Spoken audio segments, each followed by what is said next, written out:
Enoti 52 inya 3 5 2 3 5 eyemo elioto akire nabasaki baito baikasuri na kubeka roboti ubwo asembeo emesa ya mangana maya ya Ndizi TV nereyo kwa bekire simi yawe ime omurigereria bwe television ya Ndizi TV nigo tugukwiraniria ngambia muno asoko genderera guturigireria na gutusira kira rituko asemerubirio yaito yonsi chinsemero ngebere nenge bono onye kendegia korekanire asekenyurukiao ekiotagete utumanye asubwango mono abonda isi reke nambeye asesemiao enoti 52 inya 3 5 2 3 eyemo elioto akire nabasaki baito baikasuri na kubeka roboti ubwo asembeo emesa ya mangana maya ya Ndizi TV nereyo kwa bekire simi yawe ime omurigereria bwe television ya Ndizi TV nigo tugukwiraniria ngambia muno asoko genderera guturigireria na gutusira kira rituko asemerubirio yaito yonsi chinsemero ngebere nenge bono onye kendegia koreka subumugusi nigo bono yakirundekerene nego korentera chibiche chinkia na boigo chinkeno nukukigima na bogo tonyora asoro gonkorbogusi neji county chito etanaine una county ya Kisii, Nyamira, Homa Bay, Bomet, Kisumu, Migori nichisemo chinde chinyinge nigo kotonyora aside kode ya Star Times channel 195 Go TV channel 824 na free to air decoders digital TV na smart TVs Scania TV yao na boigo onchore ilio yao igo yenyore Ndizi TV nigo turinikiringa ekigo korentera emerubiri emerunge chinka kichonsi Ndizi TV obwensu vuomugusi Ndizi TV obwensu vuomugusi saya mokuru ase omocho Nairobi enga kinakarire abaremi aigano konyora chinsemo chibaremi bari bachire nguma ase amagana yoboremi nagaiga nigo togwatera no mubugani Okambel Park enyo koretera amorkeria yaiga eke tuguchikumbera nabaremi tumerane nabari bakoboneria ebintu byoboremi nabo gotumerane nabari bachire nguma kurwa disco yensete ya Kenya elitumanye igoro yoboremi nakyakobera gotambe ngo gotebya nga oboremi nobondogo nigo koreto gocha sore wetera asigeta seni kya Ndizi TV na Njemil Mamanyi enga tibune yabona ni chikomere company ya Kenya Seed Company yira chanya ko bego totebya igoro yari babuate nabo ngeri bago chibakora kurugaiga usenge gari bago chibakora abaremi babo isko gabu nayo mugusito arase chinsemo watana amona insu wetera asemetano ya Facebook Ndizi TV News digital asensemo ya YouTube Ndizi TV News nabo tomera SMS wetera senambe yo erase screen ya gabu enda tnya ko batogo sanga ase obwamo nichikubera nayo moito anyako bagotebya ebintu bya birega aiga no konyora amaya aiga no kumera ebintu bya chembe chiao etugo yao kuregendo kiao ngichikonyora gosino chikonyora obumanyi endo omanyenga naraya akoira mangana yonsi aiga ntate koire ende ngumera nayo mobo kuwa company ya Sibiko anyako bagotebya nga biribo bwatembiri byobi ndikotubeka omuntu gwekenya muri rake gose omuntu otari yo itobotambe korende ningegende tenga no chikonyora ko bagotoigwa kurugaiga ase omochi o Nairobi. Habari yako? Nzuri sana. Sasa tumefika hapa, naona mko na maonyesho, naona mko na vitu mzuri. Labda tungependa utuambie wewe ni nani na utuambie kuhusu Sibiko. Okay, mimi ni Amos. Nafanya kazi kampuni ya Simlo Seeds. Simlo Seeds na Kenya Seed are just one company. Yeah. Kenya Seed is the parent company and then the Simlo Seeds. So ukisikia mtu akisema Kenya Seed ama Simlo Seeds ni kampuni moja. Yeah. So kwa hii kampuni yetu tunakuanga na different branches. In Nairobi tunakuanga na branch in Nairobi Kijabe Street. Kisii, Bungoma, Kakamega, Kitale. Unaweza ingia pale mtandaoni pia uone which one is the nearest branch. Tuko na Kenya Seed ama Simlo Seeds website na pia kuna app yetu ambayo unaweza ingia pale uone some of our products, unaweza chukua from our app ama shop from our app. On this show tumekuja leo for this whole week we shall just be here. Tuna present different types of seeds ambazo tunaziuza and physically how we display how physically they look like. So on these three categories, on this side we deal with grasses, nyasi pekee. So on the other side kuna za wanyama and then on this side it is lawn, zile ambazo unaweza tumia for compound purposes. So here is compound purposes, different grasses. On this side Paspalum and then Kikuyu, and on the other side Bermuda. So this is how they look. We have the seed. So for the farmers, they just see which one do they like, and then at the end of the day, so in terms of planting, there is only seeds, or you can do by maybe getting the branch.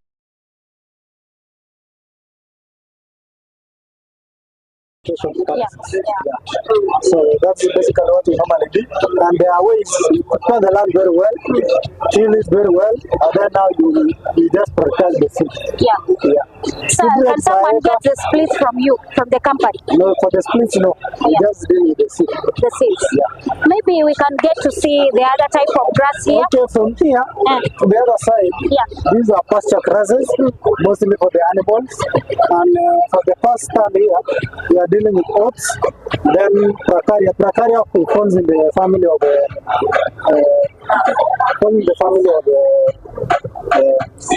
likes of Panchong, the likes of Napier grass. It's just the same family, Napier grass.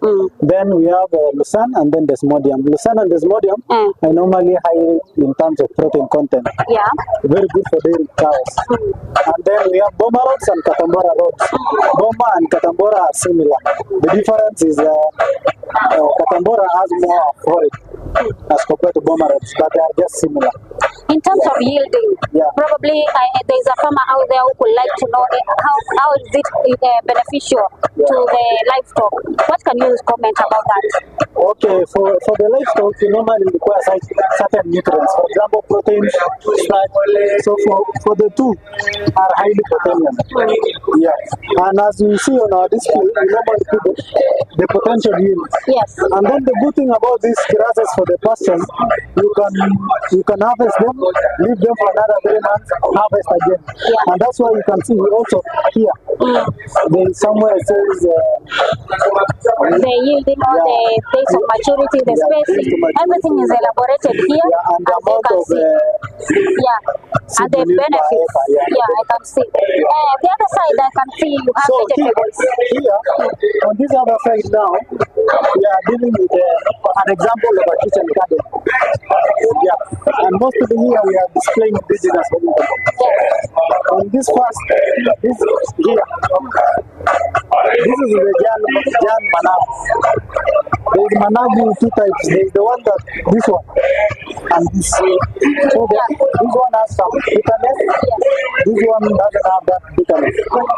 Then here is Saga. But on this other side, the one we are using is basically Mexican miracle. As normally a good flower because you can see the green color and the yellow color trying to the colors of the company. Then on the other side, this is Dorere, and then apart from Dorere, we have Ethiopian carrots. The normal name is Canzera. Canzera is very good as it doesn't have a lot of acids. It doesn't have acid. For somebody who has ulcers, you can just control it. So it's an improved one. No, it has been there, but it doesn't have acids. Then here is Kunde, and then mostly that is basically what we do on this other side. Maybe we proceed to the display so that we can know what you have. On the other stand, on the other stand is about the urban farming. In the city, what can I do?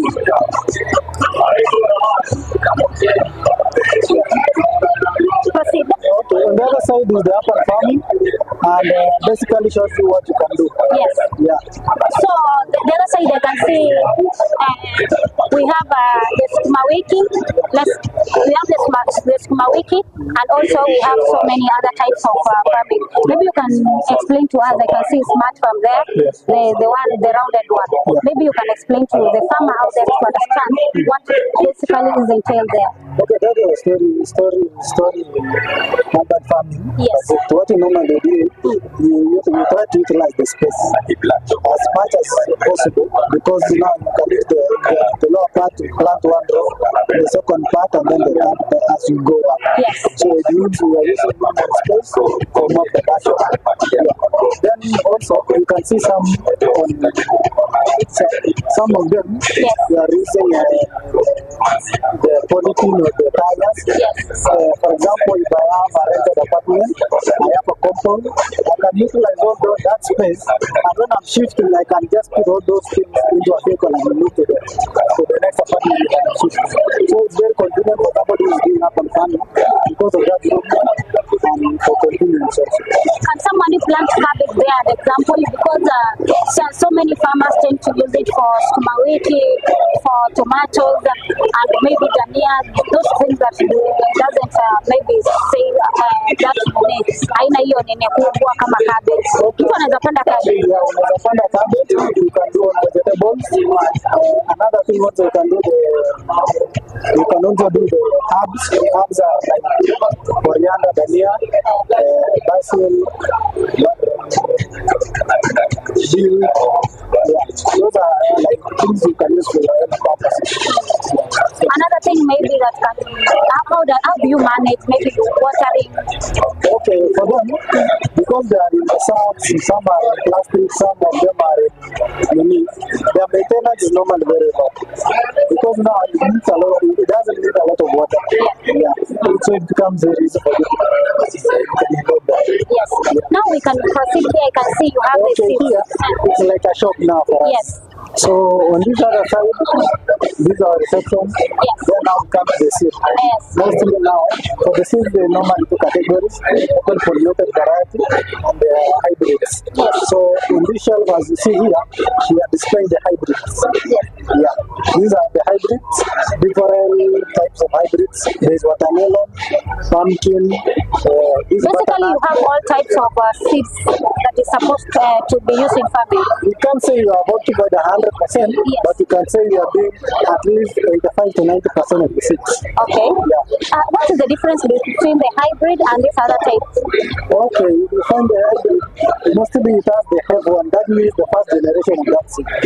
Yeah.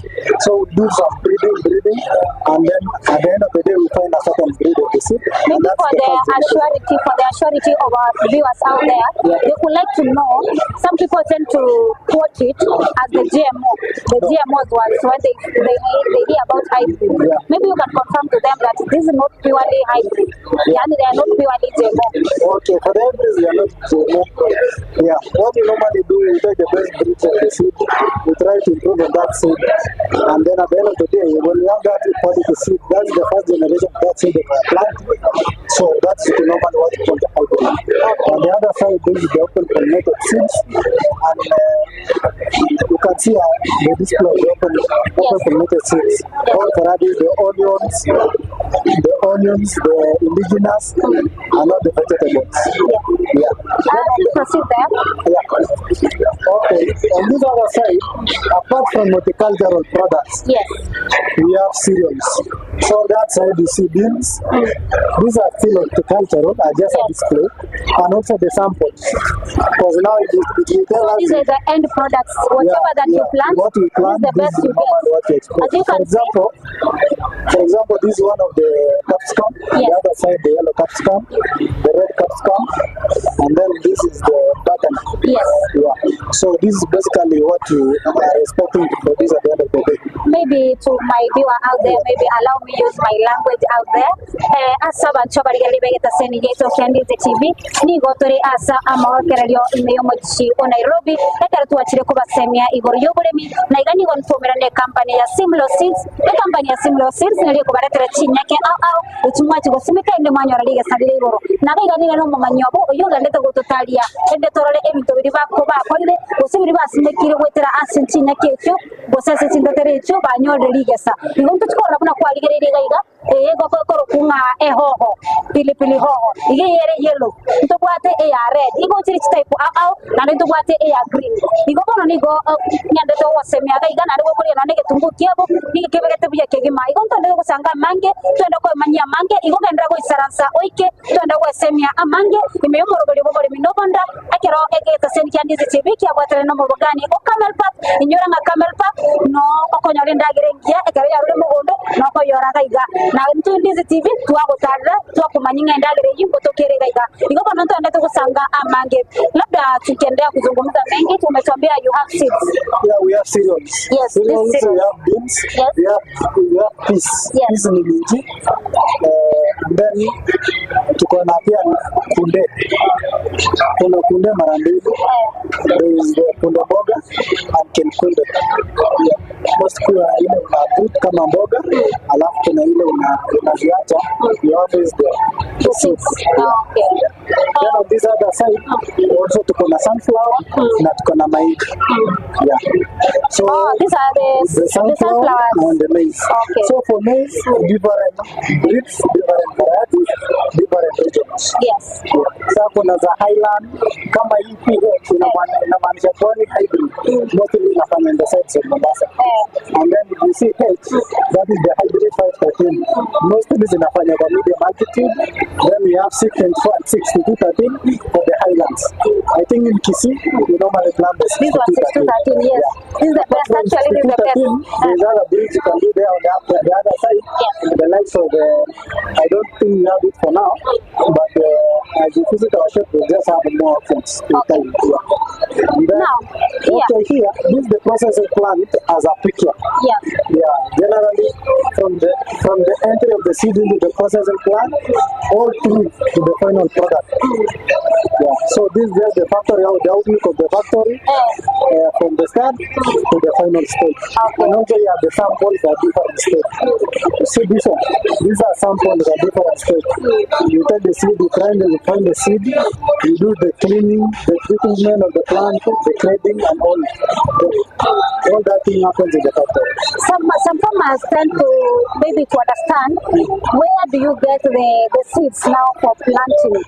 They need to know what it takes to maybe determine that maybe this seed is good for planting.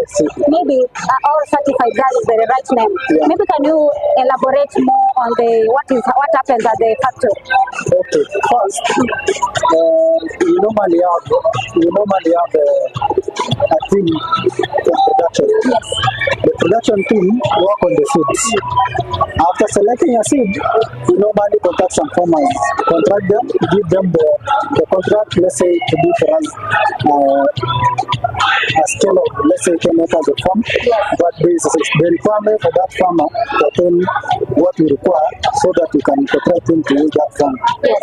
So after that now, the farmer plants the seed with the guidance of the KVs. That KVs is the regulating branch of the seed in Kenya.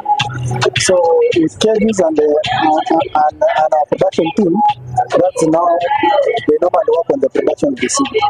So after that now, they normally start from the farm, not just from the factory. Okay. Yeah. So it's all about from the farm. From the farm, from the word go. Yeah, they make sure that the seed that we have given them to plant, they are doing everything right. This is the last moment when they are harvested. Then they bring you to this other side, we process the seed. The other side, after treating the seed, take the sample, do some tests, germination and other tests to make sure that's a certified seed and give us a certificate. And if you see on those seeds, there is that sticker. Yes. From cases. If you scratch, let me just show you one. Yes. If you scratch this seed, this sticker, there is this code. If you send them to Kevis, Yes. there is a feedback they will give you. Yeah, depending if the seed is legit or not legit. So this is what normally happens.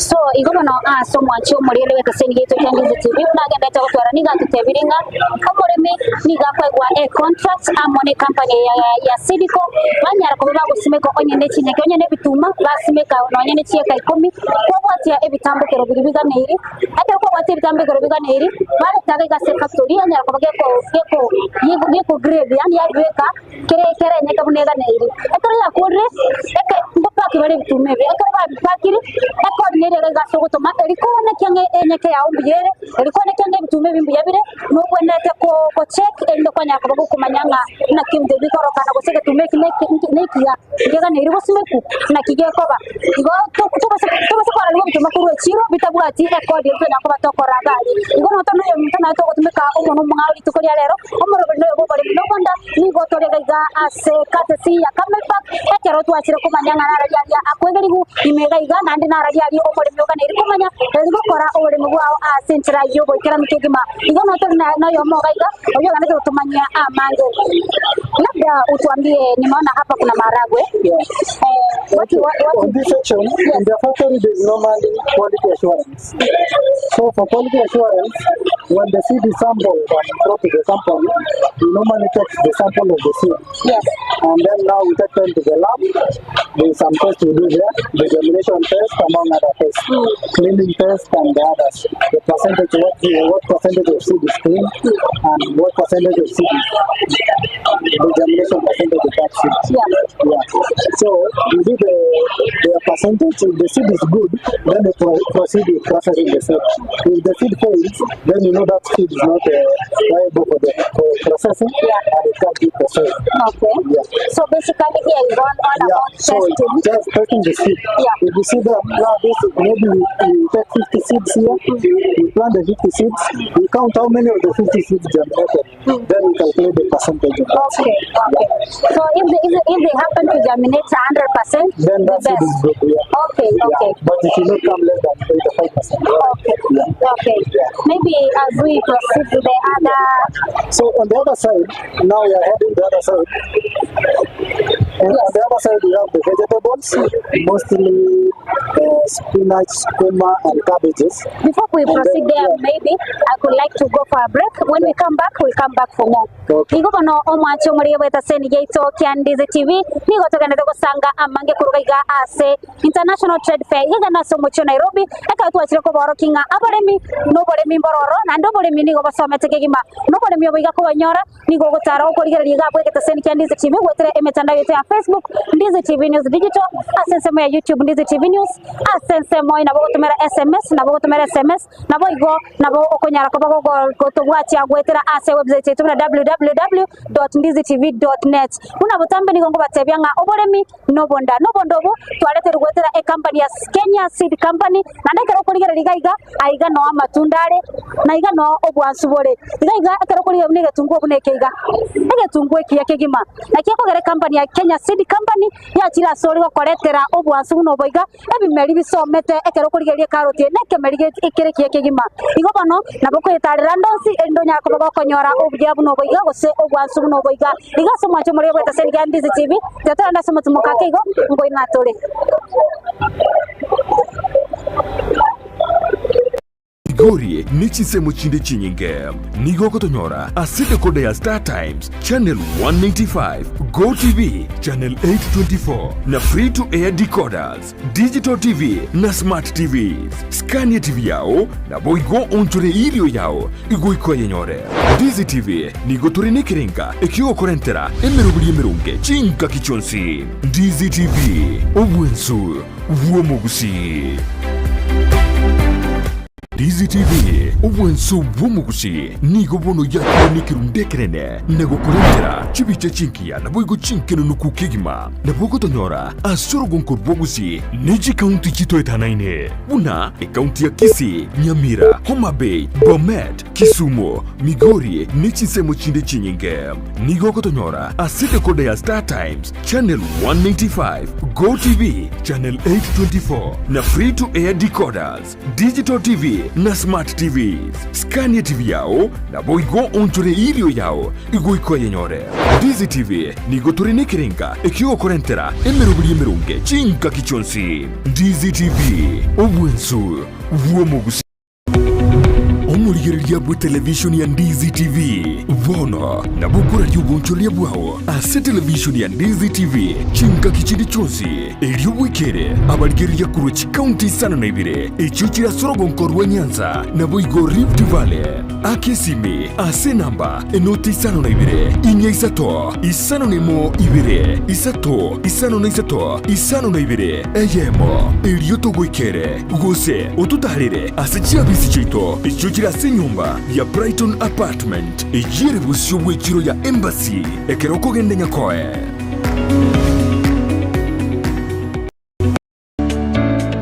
Oburimi nobonda n'umurubiryo bw'ogwesemya na kwimanya iguru y'oburimi bw'ekerero. Asa abalimi bonsi imeyaliro balia gusina beire ngo batebya nga oburimi nobonda nabo igo oburimi nesiro na beire ngo gotalia imeyaliro balia gusitomera n'abalimi ao asto gusangana gukwana mange obonda bwensi ya Kenya nigo bokurwa ase ebimeri ao gati ebimeri ebyonekawa echae gati ebinde binge imanye oburimi bwa mugondo obutugi bwetugo na teknolojia yekerero y'abalimi bande bagendrete gutumika na kubaletera ligesa linene na Mildred Momanyi igombwatie imeyo moroberi bw'oburimi nobonda oyogo kira butambiri tukolia maine ense mone nusugo ikachinsa ibere cha magoroba ndocho kaletera amangana mange igoro y'oburimi nande nigongo gotebya nga teka na irio tware oburimi obonene elindo onyara kubagokora oburimi nabo gotwara ikiginge gesini y'oburimi bw'ekerero nande nigiye kugera abalimi babwatia chinchereci y'oburimi bw'ekerero nande nigiye kugera abalimi babwatia chincherechiga eliko nyara liga sadeligia botambe nigongo batebya nga oburimi nobonda nande gwetera asoburimi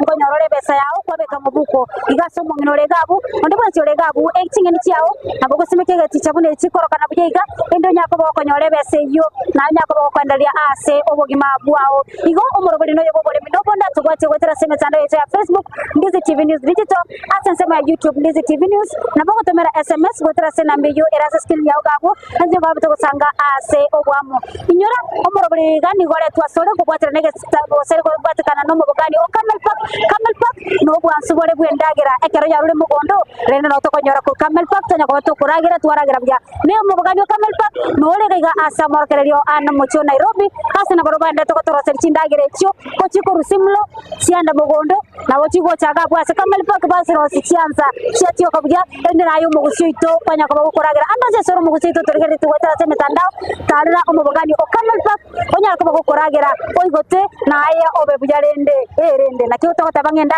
nengia na rende ngasu igono to no yo mitoka iga oyo na to semia igoro yebi mari basi megetega iga ebiko sio kwa ni company ya Kenya Seed labda tungependa kuendelea na kipindi chetu kwa siku ya leo tungependa utueleze hii nini tuko nayo hapa and what type of irrigation is done here and probably the type of cabbage you planted here. Okay. Tutaanza na cabbage on this side. Yes. On the other side, you can have vegetables. The first thing, tutaanza na seeds. Yes. The seed, you can hybrid also and the local breed. Yes. But most of our concentration sasa, we go for hybrid. Yeah. For the hybrid, we normally have different varieties, different breeds. So for the first breed here is Gloria F1. First, before I go to the breeds of the cabbages, yes, there's land preparation for the cabbage. Yes. So if you are able to do the land preparation using manure and make the soil, you till that land into fine soil. Yeah, it will be of added advantage to you if you are doing cabbage farming. Yes. So that is very important. You must prepare the land very well. The spacing is normally 60 centimeter by 60 centimeter, and the plant population per acre is around 14,000 to 15,000. So now you can add to what you need for every 1 acre. Yes. For every 1 acre, you need around 100 grams of the seed. Spacing, as I said, 60 by 60. We have different varieties. So on the first side here is Gloria. Gloria does very well in all ecological areas. That is, you can do it in Tukande as well as the islands, or maybe in Kisii, maybe in Nyandarua. made in Nairobi. So it's one of the best breeds in the market. It has been there for a very long time. Yeah. And it's really doing very well. Yes. So apart from Gloria, this is the main breed of cabbage we normally have. Yes. So apart from Gloria, we normally have Queen. F1. Queen F1. Yes. We have Prata F1. Prata does go very well in regions that are very cold. Inafanya vizuri kwa mahali baridi. On the other side, we have Gloria Star. There's Gloria and there's Gloria Star. The difference between the two, Yes. if you watch closely on both of them, Yes. Gloria Star has some consistency in terms of head formation. Like it has some uniformity. Yes. Yeah, that will be Compared to Gloria F1. Gloria F1. But So, Gloria F1 has the big-headed. big heads. Yes. But now, in terms of uniformity, They are not uniform. yeah, you find that uniformity more in Gloria Star. Okay. So on the other side, you have Araka F1. Araka F1 is a breed that does very well in warmer environments or during when you have short rains, because it does it takes two and a half months to mature. Okay. Yeah, That is Araka F1. that's Araka But F1. in terms of head formation, is it marketable? Like you see? Yeah, it's a good breed. In Yes. terms of where it forms the head very well, Yes. just like Gloria, it's normally very good for the warm areas and the areas that experience low rainfall. And again, I can see you have. Then from this other side, that is now you are done with cabbages. Okay, this is cabbage. Yeah. But I can see you have done mulching. You have done okay. irrigation. Maybe you can elaborate more on that. Okay, here we are doing two types of irrigation. The first one is drip irrigation, and the other one is overhead irrigation. Yeah. So there is two types of irrigation here. Yeah. So overhead is normally good, especially for the other vegetables. But for cabbage, you can still do drip irrigation. Yes. Mulching always helps in terms of preserving the water, and also it helps improve the texture of the soil. Yeah. Someone in Kisii can do mulching, or maybe they can see the weather situation so that they can do the mulching. Okay, mulching, you can do mulching anywhere. Yes. It's normally very good. In terms of, first, it helps you maintain the soil texture. Yes. Second, it conserves the moisture in the soil. And third, also, mulching helps you control the weeds. Yeah. Yes. Yeah. We So- proceed to So we Other proceed type the of- other side. Yes. This is cauliflower. Cauliflower is just like broccoli, whitish.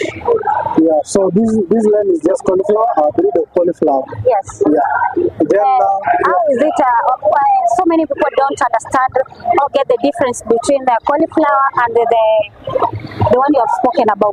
They don't get the difference, and maybe they don't know how it's used. Maybe you can elaborate to us. We know, is it a vegetable?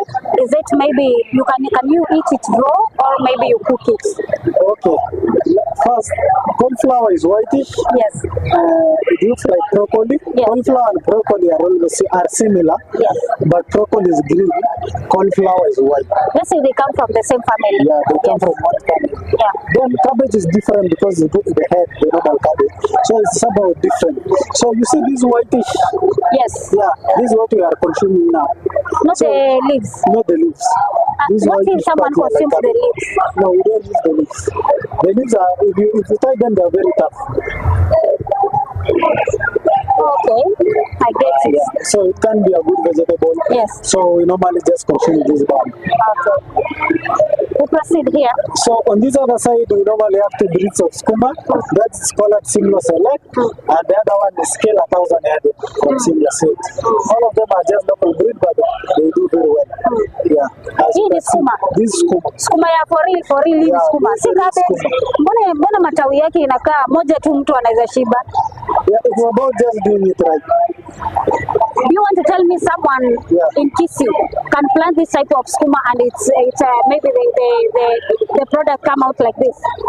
Yeah, I've done it severally for the fields. Yes. And I've attained this severally. Yeah, so it's something that I can assure you, you do it right, this is what you can achieve. So basically it's all about doing it right. Yeah, doing it right. Igabana omanche omurigereria igabana kwa igure ne skuma omo remi gose company ya Simlo yakorete tire korokunga simla select ene keskuma ego sime kwa abuna ba nyara ko bagote byabu eskuma yiga nigo go sime ka go se osikonyora chinyaka chiri 100 grams nigo go sime ka spacing ya 60 by 60 kwanyara ko bagoko amatukalia ekobera mo na matuko emerongo etano kuika emerongo etano mo yani 60 to 50 to 60 days na ekobera bogondo nando nyako bagakorira ringo batebiringa nigere ngiyakigima nige bwata matambe nandi nigo ere ngiyakigima nandi go litoria ere libwate obo green obo yakigima nandi nige kwasa kigima yo kwanyire ni metabange mwakubini na kiri kwa megote biringa na be kuwa manonyega bukwao ayo mongere masimba ayo mongere kianjere ayo mongere ndonsi ore south mogrango mate aiga eskume yinkwa merebya nande go berebya nande go bere nyasu aiga to ikira asese me spinach no ligereti spinach ni ge bwate litoreli na nakegima botambe ngo bora kinde skuma ya sitali gusi mwate banga yaya nyine ndia bono kore ne kwarale yiga kwa ure nga ni ge kwa mabya kegima na roni ga kobera amatuko emerongene na tanoka yamnya ko bage kwa ma yabengia kegima igo tonde konyara omo semia ogerete goto semia amange labda tukiendelea nimeona hapa kuna spinach naona spinach pia imemea same kama cabbage pia ni kupanda same yani kufuatilia yale kufuatilia you do everything right out from the start. Yes, you cut all the advice and follow the advice you are doing. This is what you can achieve. You know utapata ukilima so wamesema kufuata maagizo ndo solution. On this side kwa carrot tuko kwa carrot inaitwa Nantes. Pia naweza kukuchunia moja uone vile hapa imechuma already. Sorry. Yeah, so wow. Tunaweza shika hivi. Angalia sasa hiyo carrot. Hapa ndio nawaambia ukulima ni pesa. Ndio nawaambia oboremi no bonda. Ile ya ene carrot ya simekiru na company ya Simlo. Nuko kwenye rengi ya kigima na ndini gere na kigima. Iona kingo gere mutambe na bataye ngo bori no bonda. Ega twende takwa something kumanyanga en carrot type kieto mayo se carrot lero ne what type chindi nyingi. Maybe you can elaborate more about this. Okay, what people normally get wrong for carrots, wakati mwingine unapata hiyo mchanga wajafanya enough tillage. So ukipata the rough environment in terms of soil, haita penetrate. So kinyima hiyo softness inakata kugrow vizuri kwenye. So it's all about to prepare na yako vizuri. Yes. So iko mzuri na penetrate na grow vizuri na kwa. Bale carrots huwa zinagondeka ziko na magonjwa. No, for carrots inakuwa na minimum. Yake haiaffect sana. Alafu carrots zinamea popote. Carrots mostly environment yake nasema isikuwe joto sana.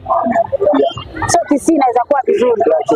So watu wa Kisii wakoje hizi zimea. Sawa. To proceed kwingine. So basically seeds zote zenye mko nazo mmezipanda na huwa these are the end products zenye mnapata. The harvesting. So hapa kwa greenhouse. Kwa mahindi hapa. Tuingie kwa greenhouse. Okay. On this side, you have a greenhouse. Yes. You have some displays here. Yes. The first display is capsicum. I showed you the hybrid seed. Yes. But now on ground, when you plant this, what we are doing. So we are using drip irrigation first for irrigation purposes. Ngo mwacho muri no kurigerera iga ene ho etwarigerera mugondo mwinaje ekero kwanyora nigo yarenge eho hengie kigima yarengerene tubatebye kinyake cyabo ekero bagukisimika no kwakire ligasare ligiya timaiti gose kwarorire bono na koretere kigima kwarenga negene nakigora botambe nchengo koretera kwenekeria kwaranga maene ebinte binkwa mabire nane binto ebiye kigima kurigereti nigendo kiamete gegasoma gegaika igora e company ya Sidiko nenda tukutuka goto tebi Simlo Seeds nenda tukutebia manke igora yebe malie biga labda unaendelea kutuelekeza kuchambia yale ambayo yanafanyika huko kwa pilipili hoho tunakuwa na pilipili hoho aina mbili. Yes, there is the one in a turn called red when they mature. Yes. And there is the one that turns into yellow. So what normally happens kwa hizi hoho zikuwa ndogo zina mature within 85 days to 90 days. So that is when it's still green. after 90 days, zinaanza kuturn their color now. If it is the one that turns into yellow, zinaanza kuturn into yellow color. If it is the one that turns into red, zinaanza kuturn into the red color. And again, I saw there is the purple variety, the purple. I don't know whether you've encountered it. The purple we don't have for now. Yes. What we have is the red, But there is. green, and yellow. Okay. Yes. Let's proceed. Here we have tomatoes. Okay, on this side now is our best variety of tomato Yes. for the greenhouse. As you can see, the height can really go high, Yeah. and if you feed it in terms of nutrients that it requires, it can continue. You can continue harvesting for up to 6 months. 6 months from the first day. No, like now, if I start Okay, harvesting if these they fruits, start fruiting, yeah, and then they- you continue feeding. You can do it Okay. for up to 6 months. 6 months harvesting, continuous harvesting. Yes. Yeah. So as you can see, they are giants and they can produce a lot of fruits. The bigger So it is, zinaitwa the more- Maya Yeah, it's F1. called Maya F1. Yes. Yeah. So it's very good for the The greenhouse. one they call it Kaljays. Are they best for the greenhouse? Kalja is an open pollinated variety. We normally do it for the open field. Yeah. But for this, it's normally best for the greenhouse. Yes. Because if you see Kalja is normally small. Yeah. But if you compare this height now for the greenhouse, it's very high. And normally the bigger it is, the higher the production is. Okay. Yeah. So apart from the tomatoes, Yes. we have cucumber. These are variety of cucumber. It does very well also in the greenhouse. It's called Angel F1. As you can see, the production also is good. Yes. You can see some fruits on the other side. Then on the other side, we have a budget. What is the difference between cucumber and the other ones? And the budget. Yes. Budget, it's somehow bigger. I wish I But had a sample, but I will just show you a sample on the other side. ni kama cucumber bado. Yeah, it's Or they're almost same in the same family, almost but the same family. Yeah. the taste is it the same like the cucumber? Or this one is cooked first. You know the cucumber you can take it raw. Like they fall in the same family, but the difference is very small. Yeah.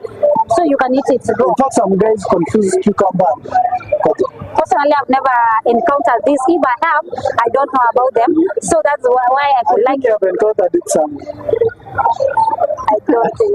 Okay, I will just show you some of the samples of it. Igo mwancho muri na agendera to ko tebinga ekene eyiga ogenda to kora bwa screen yao ne cucumber kole ne cucumber yo rochenga ngali sosa no rochenga liko kama ri sosa orondo isosa ligia kegima bote tebinga ni gebwe kai ne cucumber kole nere eto bauti yake rutunga to ko nyera na chuko toro kibuna nyara ko baka ko tebi na chuko ko to nyamanya nere yeyo na ke kulie gura na ke korokana igo mwancho muri olega ya somo cheto obosongo omocheto nyamira na ndosi bali baturigereti kwanyera ko bakoranga na bokora obuli mubuno boiga anyore besa abuno urigereti asasi nini nebegete litorigia ya meteke gimana ne yera mebuye kegima ogenda kusanga mana itu imiyo morobali bobole minobonda nyora nigo omorobali iga okore tu asole gwetera egeta seri kandi TV etero gwetera no mubugani o Camel Park no bwasubule gwendagera na Camel Park no bwante gutaraga iga ase esho grande ya Nairobi nyako bokonyora endagera yao ewasobye kegima aigani gotone kusanga mange gwetera ase company ya Simlo Seeds na regale to tebya ingoro ye meli biri babwate nabo igwa ko buya meli ebimboro byobo nakigora botambe omore bingo batebya nga oboremi no bonda negeta sen kendi TV gyoka nakiyo kwaletera obondobu no bwansu nigoto bwate nyako kumanya amange hapa tumefika kwa mimea Hapa sasa tunaelekea kwa upande wa nursery. Yes. So instead of doing the normal nursery, tunakuanga na the other nursery that we normally use Yes. for the trays, and there is this media hapo unaiona. Mostly we normally use cocoa peat, Yes. peat moss, maybe an organic fertilizer, the likes of Evergreen organic fertilizer. Yes. So we mix them, then with some water and plant the seeds. In each of these holes here, we normally put one seed. Yeah. And this encourages 100% germination of the seed. You can see, we you can see one of these that is full. Yes. The percentage is almost 100% germinated. Yeah. So we normally do this for the farmers because in Nairobi we normally have some guys do kitchen garden, maybe another 10 plants. Yeah. It's normally easy to control because if you find one, come to take 10 plants and you can remove this and use it. Yeah. Maybe. Again, the advantage of using the seedling trays, Yes. you see when I remove this plant and transplant, I reduce transplant short. Yeah. Because I don't tamper with the roots of the plant. Yeah. So I just take the plant and plant it that way. So maybe other farmers are asking, maybe they want to know, if you're doing this type of nursery, Yeah. do you really need to have the greenhouse for you to succeed in this, or you can do the trays at home, maybe not necessarily involving the nursery, that maybe the setting up of the greenhouse? Can you do it maybe the normal greenhouse, zile za pale nyumbani unaweka chini miti pale juu matawi hivyo? Okay. Yeah, you can use the same at home. Chini itabidi uweke base mahali utaziweka hizo matrays, then pia uzinyime jua at least ifike sunlight ifike pale because it's really very good for them to have sunlight. So lazima upate jua kidogo na at least maji. Yeah. Then another thing people wanasahau ni crop protection, that is in terms of wadudu, lazima uzichunge tena against the diseases. Yes. Na insect infection. Maneno ya wadudu na maneno ya blight and other diseases. So you need to do You application can of do the chemical Yes. or you can do organic chemicals. Okay. Yeah, there is both of them to control diseases and pests. So you do all types of vegetables in the nursery. Yeah, we do all of them basically. Yeah. So we do cabbage, spinach, Tomatoes. you see spinach on this other side, tomatoes, this capsicum, Hii inaitwa red hiyo ni lettuce. lettuce. Lettuce. Oh, Lettuce ile is ya good kawaida for yenye making salad.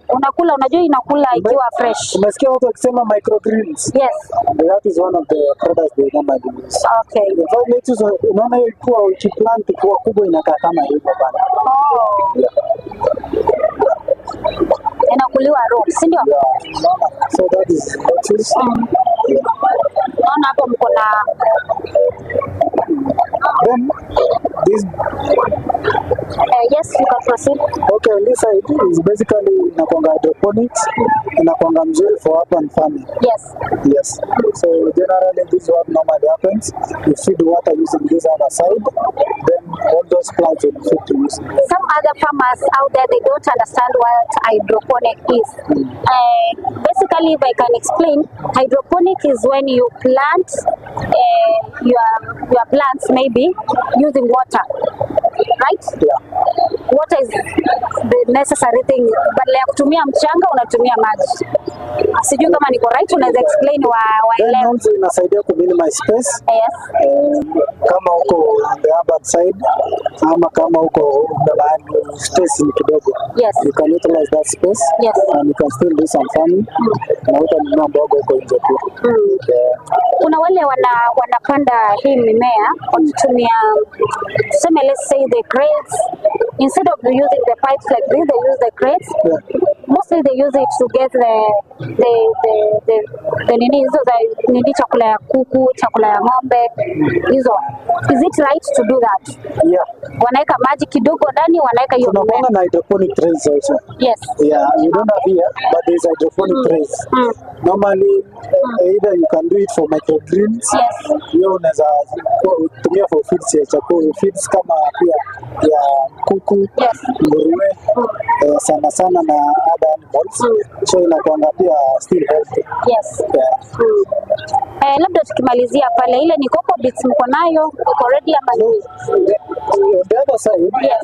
this side ni mambo ya organic manure. This side is just organic manure. Yes. Yeah, this is organic manure. Okay. Yeah. So the one you gave out as a solution, basically you can use this instead of using the other chemicals. Okay, there's many ways of getting organic manure. Yes. The first one you can get from the sheep, the cows, the chicken. Some guys are on this other side. You know, we are taking all these samples maybe on the farm. We're gonna anything that can drop. that can decay. Yeah, so that you can, at the end of the day, you can have something. I saw other guys using the BSF, black soldier flies, to maybe to get the organic fertilizer. They can feed on these ones. Yeah, in fact, some of them are. Okay. Igo no mwacho muri ya na makonda ali ngoti na batebye akuru kuma BSF ayiga akutumeka kwa chingo is the best for poultry farming. Yeah, you can use these to feed on the chicken also. Yes. So as I'm explaining, hizi zinatumika unaweza patia kuku hizo zenye unaona hao wadudu wanaitwa BSF, black soldier flies. Ukipatia kuku at the same time umepata mbolea. Na hii mbolea ndio utatumia instead ya use chemicals. This is the best to use. The organic one the best to use. Igogo na homa acho muriria ayigana makonda lingo rachina baratebinga black soldier flies. Akuliyegwa ase wetera se bintu biri bikuhunda amatunda na kende amakonda yatoka kera makonda yatokire twanyora naro ekingoko cyari nabo twanyora oboyo. Igogo no homa acho muriweta Sengeto Kyandizi TV. Nigo torende to kusanga omorobere bobere minogo ndakurugaiga sense moy ya Nairobi Trade Fair ekero omobugani o Camel Park ogwaterere negeta Sengeto Kyandizi TV eriyo koletera amorkereria yiga eyama ase yamakuru ase omucho Nairobi ndogerete aso muri metorigereti kweno gende to kusanga mangi nande kweroreire amangi kune twarigerere twanyale ko batokore bitebige tore skuma ya mete buyaka gima kigima tore nyanyere buya tore pilipili tore cucumber tore bintu binde binge nabo onto ande to kusanga ebinde binge ntuko gende isko gali tutunya kutokora ko batokora chinyeke nabo igo chi machine sisi wotumeka osia chinyeke chiri nabo igo sisi wotumeka ko ngorole bituma na bitokora kanga chinyeke ntuko ndase sema bituma tukumanya amange ngoto wati asemetana ite ya Facebook Ndizi TV News Digital asesema ya YouTube Ndizi TV News tubase kwa bakotomera SMS wetera senambe yo erase skini ya ugabu inyura Ndizi TV nero obwansu bwo musi na kyako garantu na Ndizi TV tu agochire ngaiga somucho Nairobi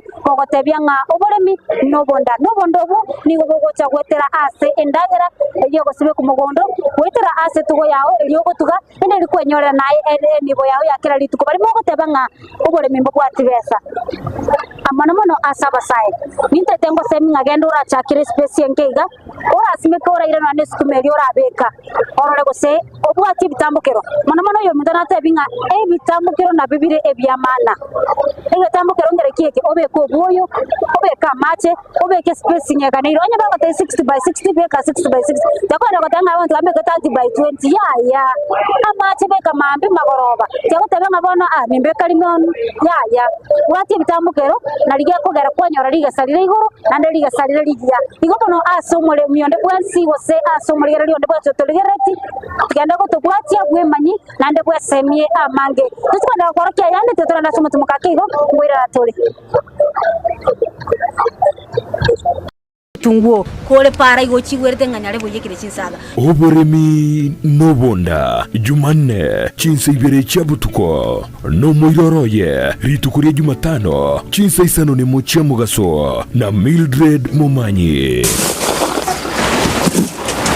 naro producer yane mbwati to ande bakasomole mimbo boli na ki akora mabera yanyara ko bagwansa iga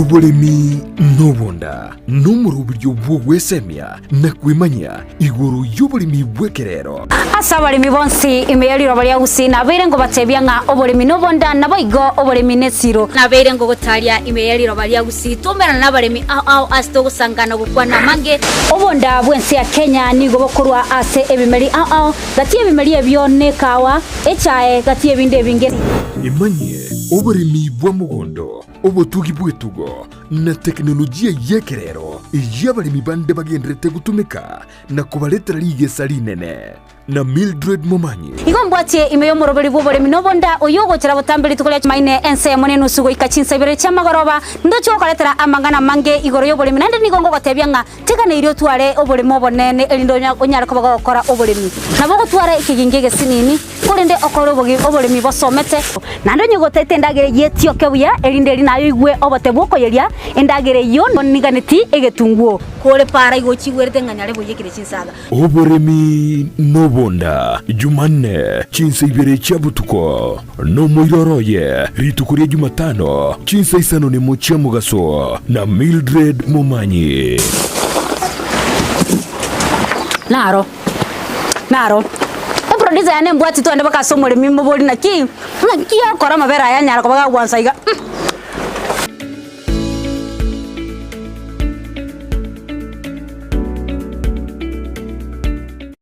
TV ubunsu bumugusi nigo bono yakoni kirundekerene nego kurendera chibiche chinkia na boigo chinkeno nukukigima na bogo tonyora asoro gonkor bogusi neji county chito etanaine una county ya Kisii, Nyamira, Homa Bay, Bomet, Kisumu, Migori nechisemo chinde chinyinge nigo kotonyora aside kode ya Star Times channel 195 Go TV channel 824 na free to air decoders digital TV na smart TVs Scania TV yao na boigo onchore irio yao igo ikoye nyore Dizi TV nigo turine kirenga ekio korentera emerubuli emerunge chinka kichonsi Dizi TV obwensu vuomugusi omurigereria bwe television ya Dizi TV vono na bukura ryubunchoria bwao ase television ya Dizi TV chinka kichindi chonsi elio bwekere abarigereria kurochi county sana na ibire echo chira sorogonkorwa Nyanza na boigo Rift Valley akesime ase namba enoti isano na ibire inya isato isano nemo ibire isato isano na isato isano na ibire eyemo elio togwekere gose otutarire ase chiabisi chito echo chira ase nyumba ya Brighton Apartment ejire busyo bwekiro ya Embassy ekeroko gende nyakoe murigereria bwe television ya Dizi TV nigo tugukwiraniria ngambia muno asoko genderera guturigireria na gutusira kira rituko asemerubirio yeito yonsi chinsemero ngebere naine bono onye kendegia korekanire aseke nyurukiao ekiota geto tumanye asubwango mono abwonda isi veke nambeye asesemi yao enoti isano na ibire inya isato isano nemo ibire isato isano na isato isano na ibire eyemo elioto akere n'abasaki baito baikasure na kubekora ubwoti ubwo asembeo emesa yamangana maya ya Dizi TV nereyo kwabekire simu yao ime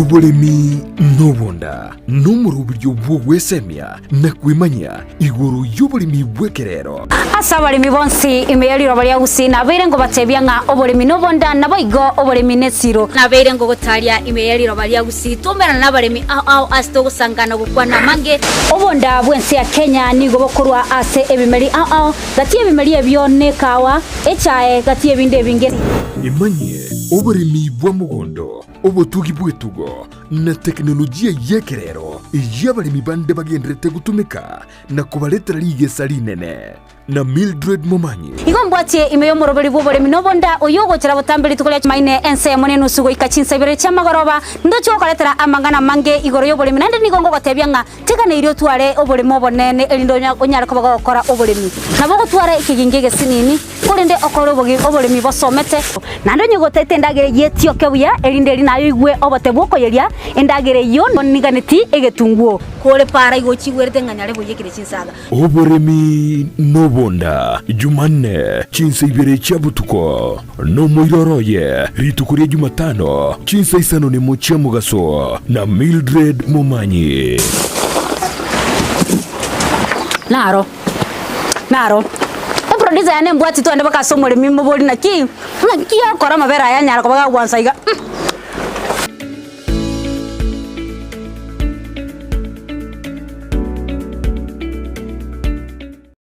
mwanche muriria na moro twerekererio kurwa ase omoche Nairobi ekorwa Nairobi International Trade Fair ingaki abaremi bonsi kurwa ase chingongo banyare ko bagwikirana ase semeiga elikumanya ose kuyorokia ebintu biri babere bakora ase semo yoboreme eliyo ai omuremi orisiko gabu ororo ngorondero rwensite ya Kenya onya ko bakumanya ngo oboremi no bonda oboremi mbobwati chibesa wetera ase okora oboremi buno boiga igutu bwati wetera ase mitandao yetu ya Facebook Ndizi TV News Digital ase sema ya YouTube Ndizi TV News na bugutumira SMS wetera ase nambe yo irasi skini ya gabu alito kusanga ase obwamo nigotore ase company ya Kenya Seed abagane to semia amange bagare to tumanya ihuru ya mangana agande tegaiga elinde dio tunya ko to kumanya nigotondo yo mintoga ya kurase company iga nigoto gutumika umuntu ngake kuri ninge gendete ayo risko gabu no gendete gotubwatia na gotoigwa na kwerorera ebeke tene ninga amangana ya nekene nkobare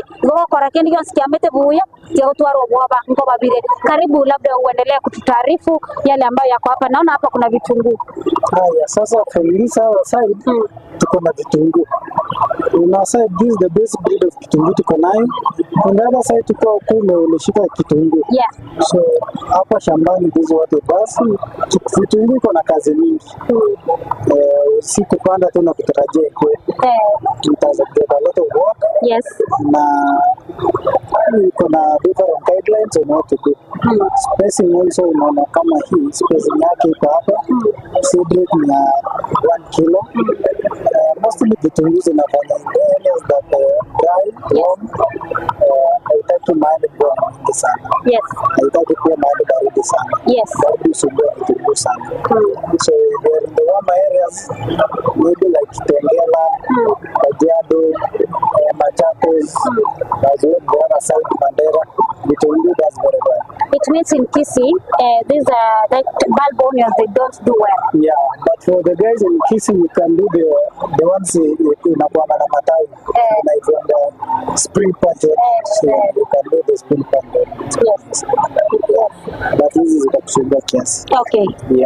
We proceed to then the sunflower. Tuko na sunflower initially kitambo watu wako wana consume sunflower sana but sunflower is very important sana kwanza kama uko na a very small shamba of maize unaweza plant na sunflower na if you do the right time mahindi zinaiva sunflower iko ready so ndege upenda sana sunflower between mahindi na sunflower ni gani utangulia kumea like this no hii iko na maturity within 120 to 135 days so that's roughly 4 months there some breeds that are 6 months in the farm kuna za 3 months kuna 4 months so I will explain that tukiendelea hapo side ya mahindi but for sunflower so for example if you want to do the maize sasa ile ya 6 months unaweza chelewesha hii kidogo by a month then uweke moja za kusaidia sana ile time mahindi imeiva badala ya ndege kukula mahindi inakula sunflower then bado pia unaweza panda for commercial purposes inakuwa mzuri for oil purposes pia unaweza tumia kwa feeds ya chakula ya kuku so it's something that pia unaweza consider as farmers iko na a lot of uses sasa kumaanisha iko na uzuri wake pia someone can do it as a commercial purposes alafu ile imebaki iko feeds kwa chakula ya kuku ama animals hapa tuko kwa mahindi sasa tunaelekea side ya mahindi kutoka hapo mpaka the other side tunadili na mahindi ambayo tunaweza panda either medium altitude mpaka highlands kuna kwanga na mahindi ya lowlands as I told you on the other side but sasa hizi the lowland hazitafanya hapa vizuri reason hapa ni baridi so weather kiasi kasumbua so you normally do the medium altitude kama hapa ni medium to the highlands bado itafanya vizuri so here we have a breed by the length of 13 na ukifuatilia iko na maturity ya 4 months normally very good for medium altitude areas hii ni samples yake pia unafanya medium altitude ni kama hii Nairobi naona unaweza shika hii mahindi uone alafu naona iko fiti sana mkulima akipanda inaweza mea hivi this the result in fact there is no big if you are a farmer for maize you can achieve this easily si zile za kuharibika kutoka huko juu zikiendelea kwenda chini. One of the best thing about the maize breeds, you can store them for a very long time bila kuharibika. Na pia ikiwa hivyo ni ngumu upate, unaona hapa ukipata mahindi inafunika hapa vizuri. Naona kama imekuwa ready hapa inafunika vizuri. Ni ngumu ioze hata kama inanyesha kwa sababu haiallow hiyo maji kuingia pale ndani. Okay. Kumaanisha mingi zao huharibika kwa sababu kule juu ukipata imekuwa kubwa na inafungua pale juu. Unajua breed itakusumbua in case maji ni nyingi wakati imekuwa kwa sababu zitaharibika. Na hapa tuko na 516. Hapa tuko na 516. Pia 516, 513, 520. Ni breeds ya 4 months. Zinafanya vizuri in medium altitude. That is like the likes of Nairobi. And within this region ya medium altitude zinafanya vizuri. Okay. Kumaanisha ni zile ambazo zinafanya kwa medium, alafu mazao yake ni mzuri. Mazao yake ni mzuri ya medium altitude. Na hata hii naona the size of this crop, naona pia ni mzuri sana. Alafu iko ni safi, yani haijaribika, ni nono vizuri. Like inaweza jaza kunia haraka. Alafu we are doing on the other side medium, mahali joto kidogo, ama umechelewa mvua imekushika kieneni, mvua imechelewa kiasi ama mvua imekupiga kiasi, bado unaweza consider ukiwa on the islands, bado itamea vizuri. I can see a granary setup. Okay, here ilikuwa sample ya what we normally do. You can store a maize in a granary. Then on this side, hii ni machine. So ina grind hizi nini so kumaanisha hizi nini hazitaenda west. Ina grind unapea ng'ombe. Mostly ng'ombe ama kama kuna kondoo. So unaweza grind hivyo uweke kama silage.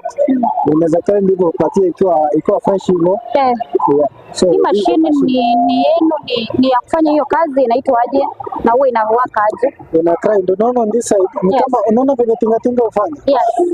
So unaweka tu mahindi kule inatokea na kule. Inatokea this side umetrashiwa.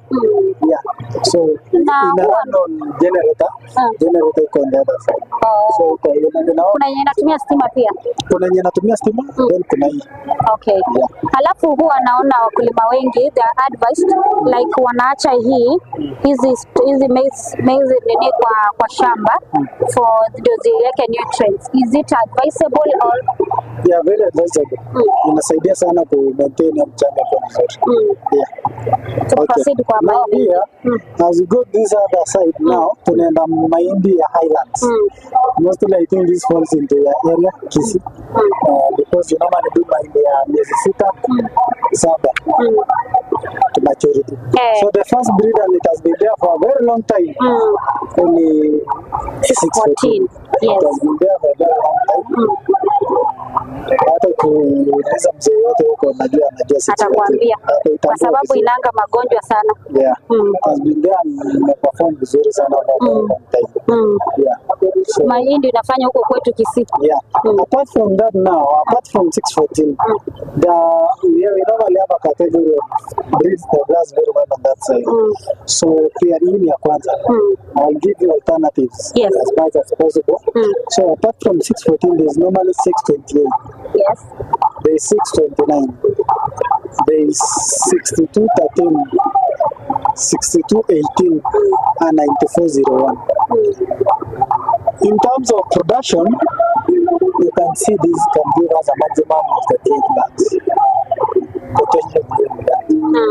As we head to this other side, we go to 629, itatupatia potential ya 48 bags. Maanisha they do well. And then if you go to this other side, 6213, itatupatia potential ya 52. There is 6218 also. It's normally good for your area. And 9401, they are good breeds. They are almost similar to this.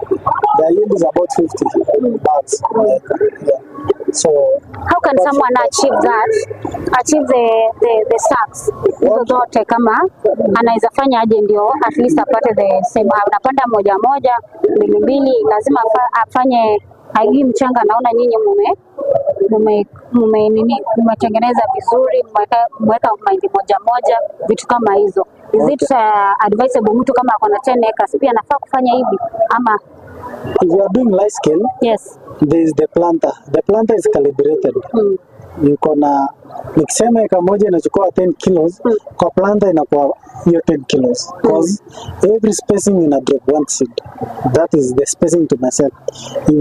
So calibration inakuwa 75 by 30. So it means in between the corridor hivyo ni 75 cm, between the plants 30 cm. Yeah. So unapata hiyo planter inamwaga mbegu moja moja hivyo. So ukitumia hivyo, sema nimeweka hivyo, in terms of fertilizer, hapa nafaa kutumia 75 kg. Yeah. If I use that, kwa planter inakuanga uniform. For large scale 75 farmers, kg per acre. Okay. so for farmers who does large scale, hawananga shida cause we normally regulate it using the planter. Kwa sababu iko calibrated. So unaona some kwa sababu ya cost of production wanatumia 50 kg in that one acre. So kwa hiyo planter, if it is calibrated, ina-adjustiwa, inamweka like you want to use 50 kg. So there is a way we normally set it. So for small farmers sasa inakuanga na shida kwa sababu hao ndio wanatumia mkono. Kwa sababu wanatumia mkono, zinaweza anguka hata 3 na anasuma songa mbele. Then for the bigger farmers, we normally use Lumax. Yes. Ama post-emergent herbicide ama pre-emergent herbicide control weeds kama hivi. Hiyo ni kitu ya kwanza. Apart from weeds, weeds ni kwekwe. Kwekwe ikianza kumea, unaona mtoto inaanza kumea kwa mahindi, unaweza tumia post-emergent herbicide. Apart from hiyo, kuna wadudu wanakulanga mahindi. Yes. Most kuna inaitwa for landworm, na some of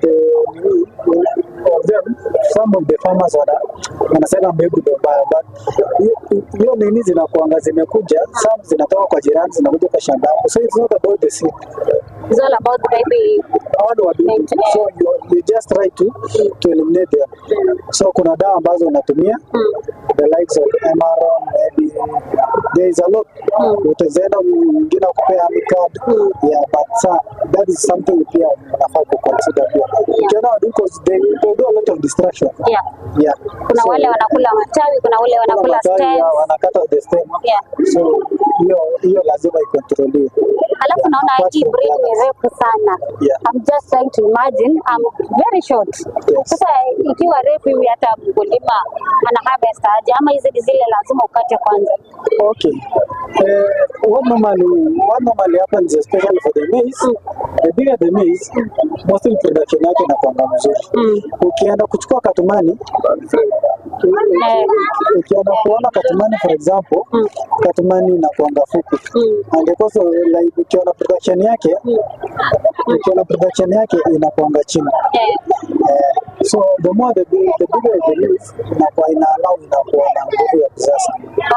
Ndio maana hata hiyo nini yake, hata mahindi hata ukiangalia hapa ni mahindi refu sana, alafu ni mahindi imekuwa vizuri, imeweka vizuri. Ndio na explain like the more the plant ina grow up, inafanya hii inakuwa pia refu, alafu ni mzuri, inaweka vizuri. The more it's short, the more pia mahindi itatokea ikiwa kidogo kafupi hivi, na maybe akajaweka vizuri, sivyo ndio namaanisha? Akajaweka vizuri. Okay. Hata ukikompare hii mahindi yetu yenye tunapanda on this other side,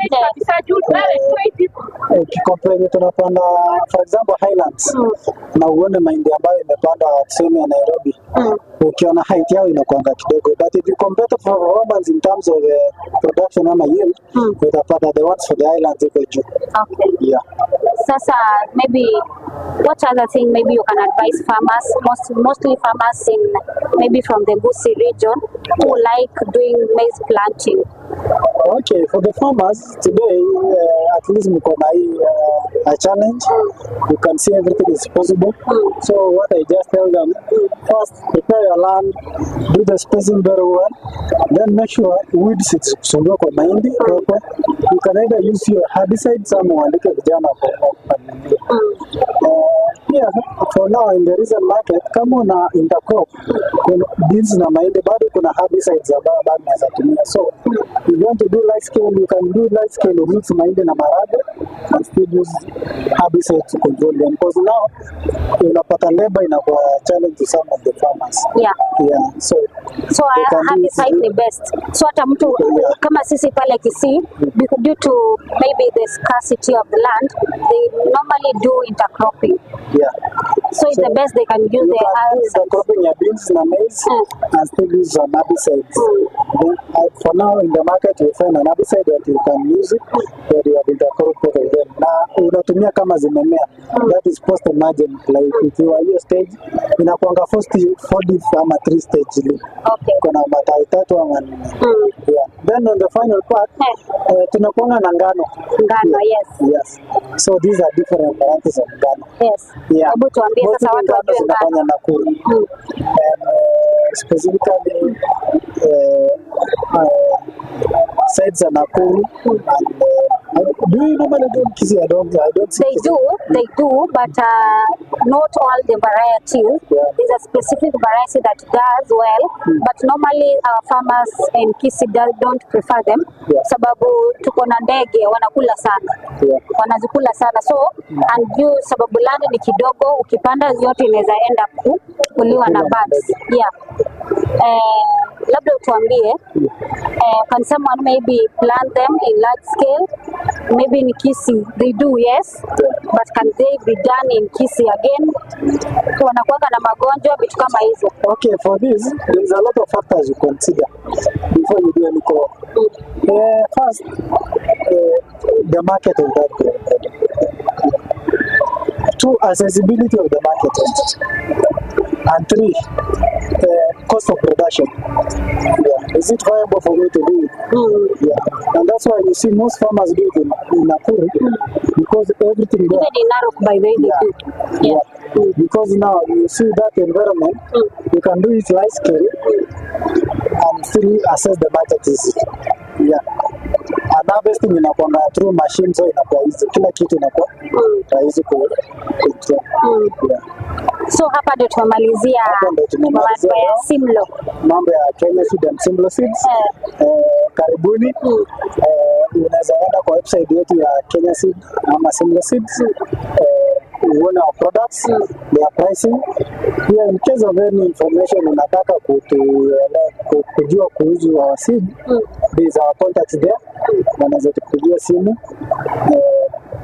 Pia branches are countrywide. Hata kama uko nje of the country, uko Uganda, Tanzania, pia bado unaweza pata. So kama uko Kisii, unaweza enda Kisii branch yetu, uko Kisii town. Kama uko daraja mbili. Those who don't know. So we are accessible. So you just go there on the internet, you Google Kenya Seed Simlo Seeds, you find our numbers. In Nairobi, we are in Kijabe Street. Kama mtu wako Nairobi na anafanya kulima maybe Kisii, atatupata pale Kijabe, kumweleza zaidi. Na pia tunapeana guidance apart from the seed. Ni na ile unafaa kufanya. So feel free to visit us. Asanteni sana. Karibuni. Asante. Labda ningependa you give an advice to the youth out there. Basically youth that rely on maybe jobs, being employed. They don't know whether farming has money or farming can generate income. Maybe advice to them as we wind up.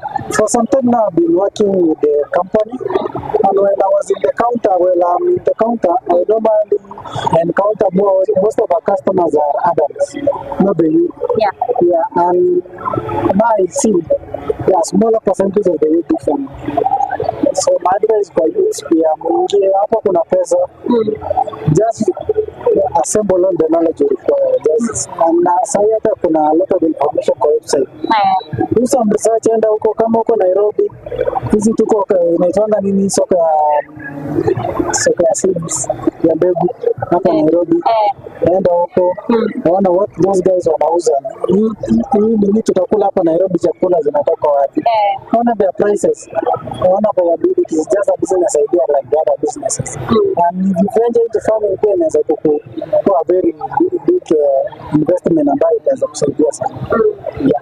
So basically then earlier pia you start inakusaidia cause pia you see unapata mtu for example anafika retirement anataka kwenda mashambani kwa sababu town is loud and noisy but he can't do farming, so he's starting afresh, but when you have the tips now you're going to continue what you have been doing. And you see Simlo Seeds or Kenya Seed Company does do offer, maybe they can prepare you, they can teach you on how to do this specific type of farming, any other type of farming they can advise you, because if you want to do maybe kama hii amesema ni mambo na mahindi, kama amesema ni mambo ya sukuma, unaweza wapata kwa websites zao na ukapata hiyo info na ukaanza ukulima mapema. Ndio maana kila wakati wanaambia watu wetu kule Kisii ukulima uko na pesa, na vijana waingie into farming, wasingoje eti waajiriwe ndio wapate pesa. Pia hii iko na pesa. Asante sana kwa kukubali kuzungumza na sisi, na wakati mwingine tunaweza tukawatembelea, na tumeshukuru sana. Asante. Niko kono so mwacho mariwetha Sengeito Kiandizi TV. Niko twabere to gusangane company ya Kenya Seed kose Kenya Simlo Seeds. Ine company ego kwibwatani na mangana chinyeke. Igo kono nigo ngobogani o Camel Path onyare to ko kubwatani ta Sen Kiandizi TV. O kaine kyanga intune ta Sen Kiandizi TV gwetera omorogori bobori minobonda gwikira tori ase semeiga irigo sanga mange na kwemanya mange kurwa ase amorokera ryo yobori miga asomo choko Nairobi ase semo ya Jamhuri grounds. Igo kanda to gusanga mange na bari mi nande bono to koira ase semo yende to kwenda gusanga mange igo kura to bwati ase metandao ya Facebook Ndizi TV News Digital ase semo ya YouTube Ndizi TV News na bo ogo tutomera SMS wetera ase nambe yo razi screen ya ogabo igo to basoko to bwati ase website yetu na www.ndizitv.net. Ndizi TV nabwo obwansu bwo mugusi n'obwansu nabwo oboremi. Asa abalimi bonsi imeyaliro bali agusi nabeire ngo batebya nga oboremi nobonda nabo igo oboremi nesiro nabeire ngo gotalia imeyaliro bali agusi tomera nabalemi asto gusangana gukwana mange obonda bwensi ya Kenya nigo bokurwa ase ebimeri gati ebimeri ebyo nekawa echae gati ebinde binge imanye oboremi bwa mugondo obotugi bwetugo na teknolojia yekerero y'abalimi bande bagendrete gutumika na kubaletera ligesa linene na Mildred Momanyi igombwatie imeyo moroberi bobore minobonda oyogo chira botambeli tukoля maine ense mone nusugo ikachinsa ibere chamagoroba ndocho kaletera amangana mange igoro yobore minande nigongo batebya nga tekana irio tware obore mobonene elindo onyara kubaga gukora obore mi nabo gutwara ikigingege sinini kurinde okoro bogi obore mi bosomete nando nyogotete ndagere yetio kebuya elinde nayo igwe obote bwoko yeria endagere yo niganeti egetunguo kore para igochigwerte nganyare boyekire chinsaga obore mi nobonda Jumanne chinsa ibere chabutuko no moiroroye ritukuria Jumatano chinsa isano ni mochia mugaso na Mildred Momanyi naro producer yane mbwati to ande baka somole mimbo boli na ki akora mabera yanyara ko baga gwansaiga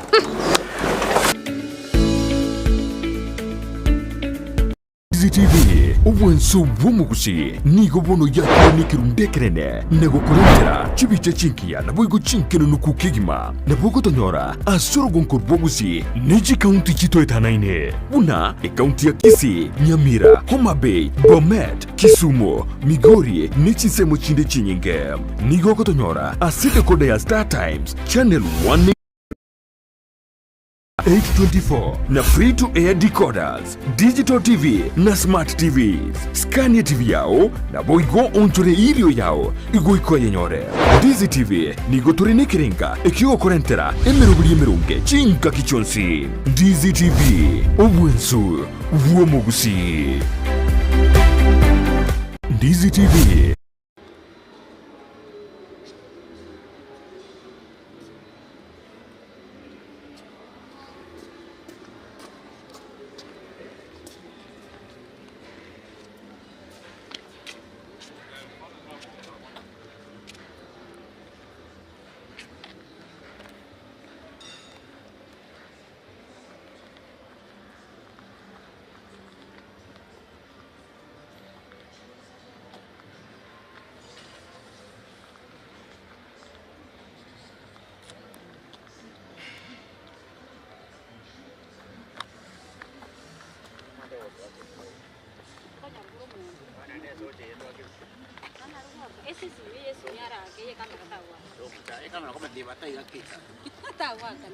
Nego kurentera chibiche chinkia na boigo chinkeno nuku kigima na bogo tonyora asoro gonko bogusi Neji County chito etanaine una e county ya Kisii, Nyamira, Homa Bay, Bomet, Kisumu, Migori, Nichisemo chinde chinyinge Nigo kotonyora asite kode ya Star Times Channel 195, Go TV Channel 824 na free to air decoders, Digital TV na Smart TVs. Scania TV yao na boigo onchore irio yao igo ikoye nyore.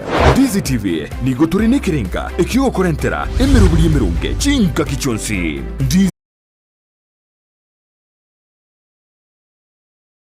Naboigo chinkeno nuku kigima nabogo tonyora asoro gonko bogusi Neji County chito etanaine una e county ya Kisii, Nyamira, Homa Bay, Bomet, Kisumu, Migori, Nichisemo chinde chinyinge Nigo kotonyora asite kode ya Star Times Channel 195, Go TV Channel 824 na free to air decoders, Digital TV na Smart TVs. Scania TV yao na boigo onchore irio yao igo ikoye nyore. Dizi TV nigo turine kirenga ekio korentera emerubuli emerunge chinka kichonsi. Dizi TV obwensu vuomugusi. Dizi TV obwensu vuomugusi nigo bono ya nikirunde kerene nego korentera chibiche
wanaitwa muungano Ramas, mchanganyiko ya baba na kina mama kutoka kila shule wakitoka katika uwanja wetu wa arena wakiwa wametumika na ngoma za kitamaduni wakipiga ngoma wakitoka katika uwanja wetu wa arena. Tunapiga makofi na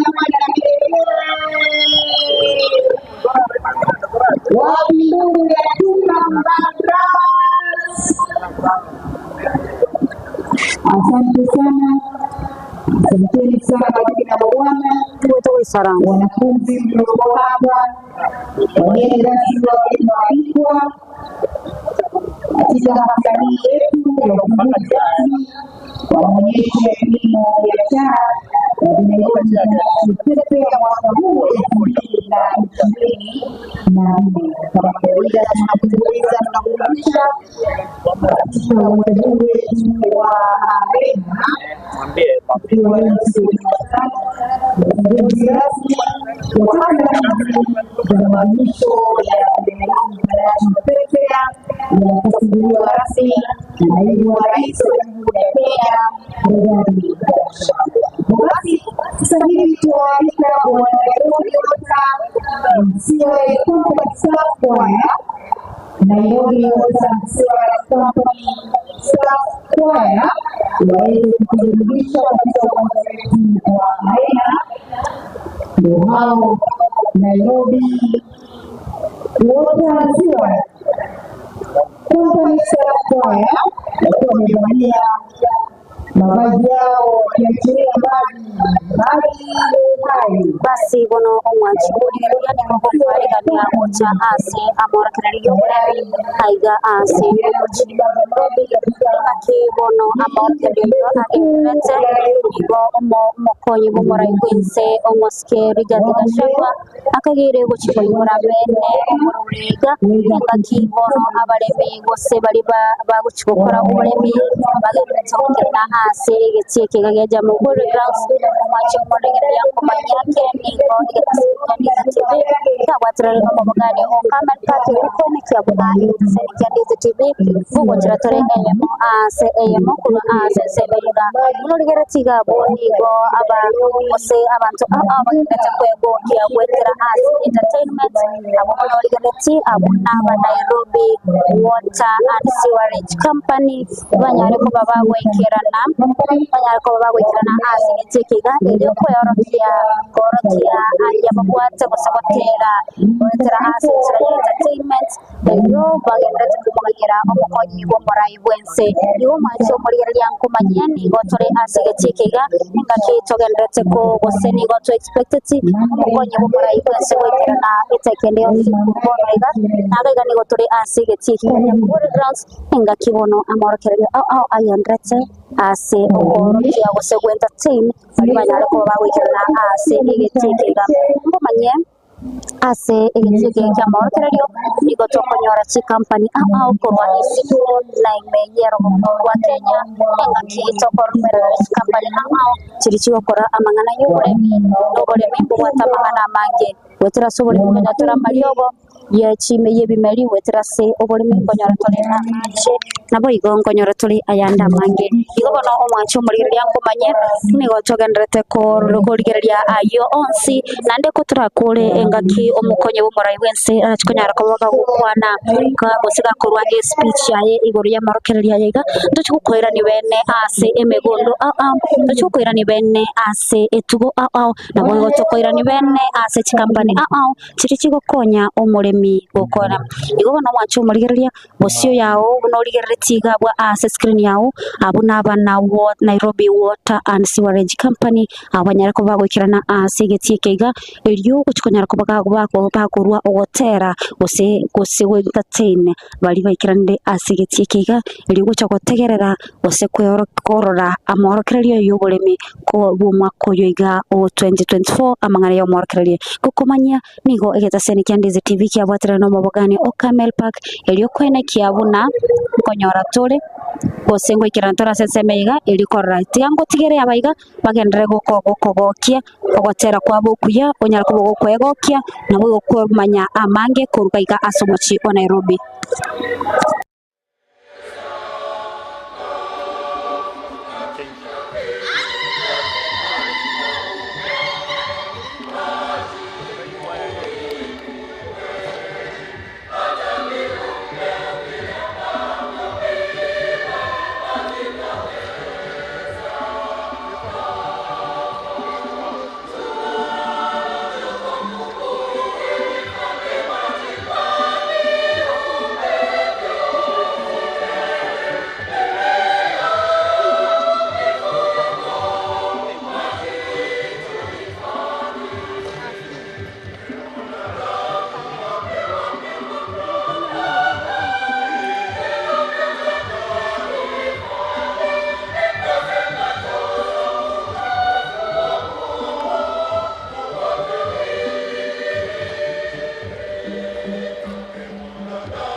Sewerage Company Staff Choir wakiwa maji ni uhai. Wasambazaji wanasambaza huduma za maji katika jiji la Nairobi na viunga vyake ama miji iliyoko karibu na Nairobi vilevile. Wakitoka katika uwanja wetu wa Arena, tuwapigie makofi kwa mara nyingine tena. Wapi nduru ya wana Nairobi wote? Wanaendelea kupokea tamasha hizi ndani ya uwanja wetu wa Arena.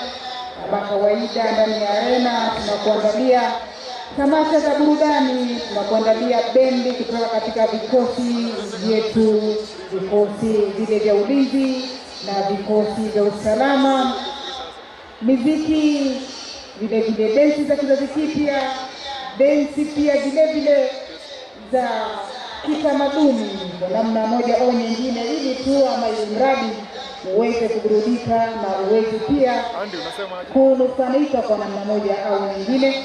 Wakitoka wana Nairobi Water Sewerage Company, tunawakaribisha, tunawaalika Fiesta Africa Cultural Dance, Fiesta Africa Cultural Dance katika uwanja wetu wa Arena.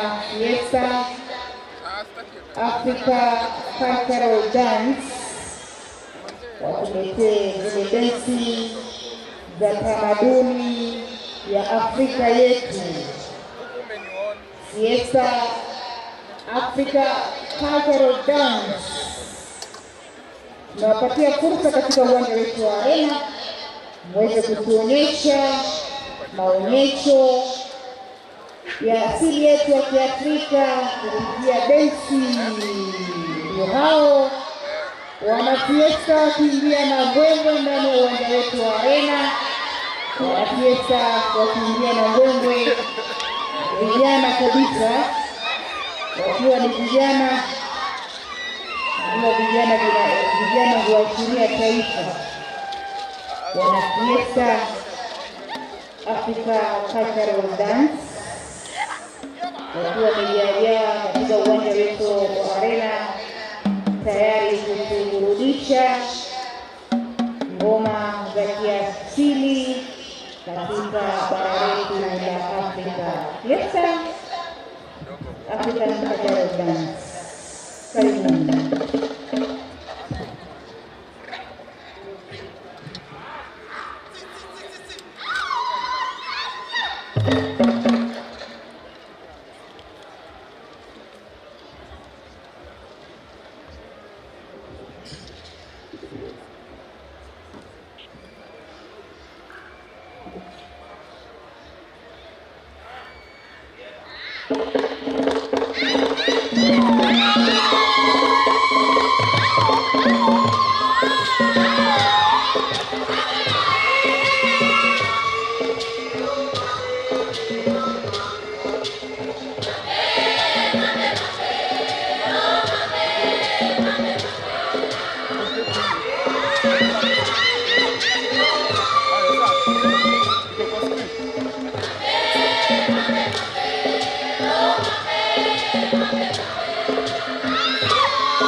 wakitoka katika uwanja wetu wa Arena wa Fiesta Africa Cultural Dance wametutumbuiza na ngoma za kiasilia katika tamaduni zetu za Afrika. Wakitoka katika uwanja wetu wa Arena tunawapongeza, tukisema ni asante sana vijana wetu kuweza kututumbuiza na kutuburudisha katika uwanja wetu huo wa Arena. Kumbuka leo ni siku ya Jumatano, siku ya tatu, siku na tarehe ambapo unakuwa ufunguzi rasmi wa maonyesho haya yetu yaliyokuwa yakiendelea ya kimataifa ya kilimo biashara ya mwaka 2024. Hivyo basi tunaweza kupisha National Youth Service katika bendi yao maridadi. Lakini kwa mengi zaidi watanipokeze usani vijana wote mzee wa kazi ndani. Asante sana Echa, asante tumekupata kwenye hilo safi. Kwa hivyo mabibi na mabwana, tungewaomba wale ambao wako nje ya Arena tafadhali muweze kuingia kwenye uwanja huu ili muweze kujionea yanayoendelea kwa sasa. Kwa hivyo mabibi na mabwana, pengine ndio safari ya kwanza ama ndio unatia mguu wa kwanza katika uwanja huu wa maonyesho ya kimataifa hapa jijini Nairobi, tafadhali uliza, je, Arena iko wapi? Ili nao mwingine ukifika nyumbani waelezee historia nzuri. Na leo pia kuna watoto wa shule ambao wamekuja kusoma mengi sana katika maonyesho yetu haya, ambao pia unapata vijikaratasi vya kukupatia na kukusabazia mambo mazuri ambao unaweza kuwa mkulima au unaweza kuwa mfugaji ama wewe unaweza kuwa mtu wa kutengeneza vitu mbalimbali. Basi mambo yote unayapata hapa mshirika wako anayeongoza kwa maonyesho. Kwa hivyo sasa basi mabibi na mabwana, tunabadilisha awamu yetu nyingine ile ya kilezi hapa kwenye uwanja wetu wa Arena. Tunawakaribisha vijana wetu wa Kenya National Youth Service Band, lakini kwa maelezo zaidi na mpita mwenzangu Echa Omar aweze kuendelea. Asante sana kwa wanafunzi. Hii ni fursa ya kujisomea kilimo na biashara kwa wale wanafunzi katika jamhuri yetu ya Kenya. Unajisomea kilimo na biashara, unaweza kujisomea jinsi ya kufuga kuku, jinsi ya kufuga ng'ombe, chakula bora kwa kuku, chakula bora kwa ng'ombe, jinsi ya kulima ama kutekeleza ukulima, mbolea bora kwa mazao bora na kadhalika. Basi unaweza kuwa mwekezaji, unaweza kuwa mjasiriamali kupitia maonyesho haya yetu ya kimataifa ya kilimo biashara, ambayo ni maonyesho makubwa Afrika kote, Afrika Mashariki, Afrika ya Kati kwa ujumla. Katika Arena basi tunawakaribisha bendi ya Kenya National Youth Service, huduma ya vijana kwa taifa. Hivyo basi ambao makao yao ni kule Gilgil, Director of Music akiwa Inspector Patrick Mugwero, Deputy Director of Music akiwa Inspector Paul Mwia, Bandmaster akiwa Inspector Musa Lokio, Drum Major akiwa Private Jacob Oguya, Bass Drama akiwa Private Kevin Nyaguto. Wanatuletea nyimbo 8 ikiwemo Suzana, Hawezi Kushindana, Bi Matthew, Fatmata, Kenya Nchi Yangu, Nyasembo, Kwi, Heko Jamhuri. Tunawakaribisha, tunawapatia fursa basi Kenya National Youth Service katika bendi yenu maridadi ndani ya uwanja wetu wa Arena uweze kuwatumbuiza, kuwaburudisha wageni wetu waalikwa, wageni wetu rasmi, wanafunzi, walimu na Wakenya kwa jumla waliohudhuria hafla na tamasha hizi za kimataifa za kilimo biashara hapa jijini Nairobi. Karibuni.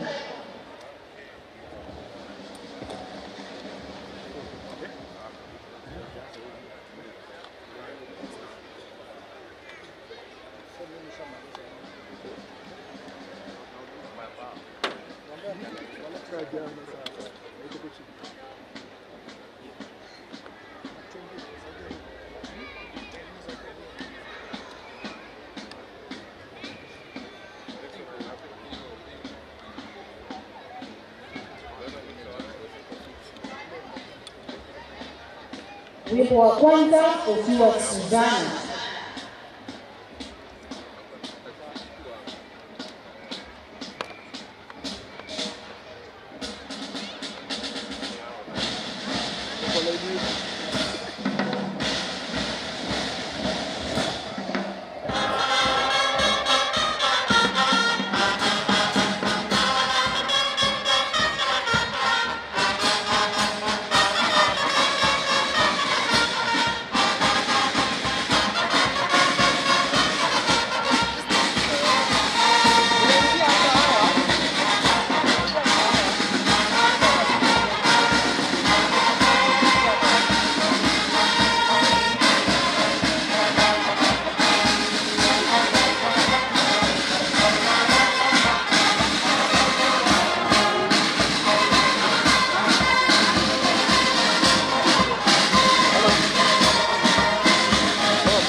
Wimbo wa pili ikiwa ni Hauwezi Kushindana, mwendo ni wa Quick March Time.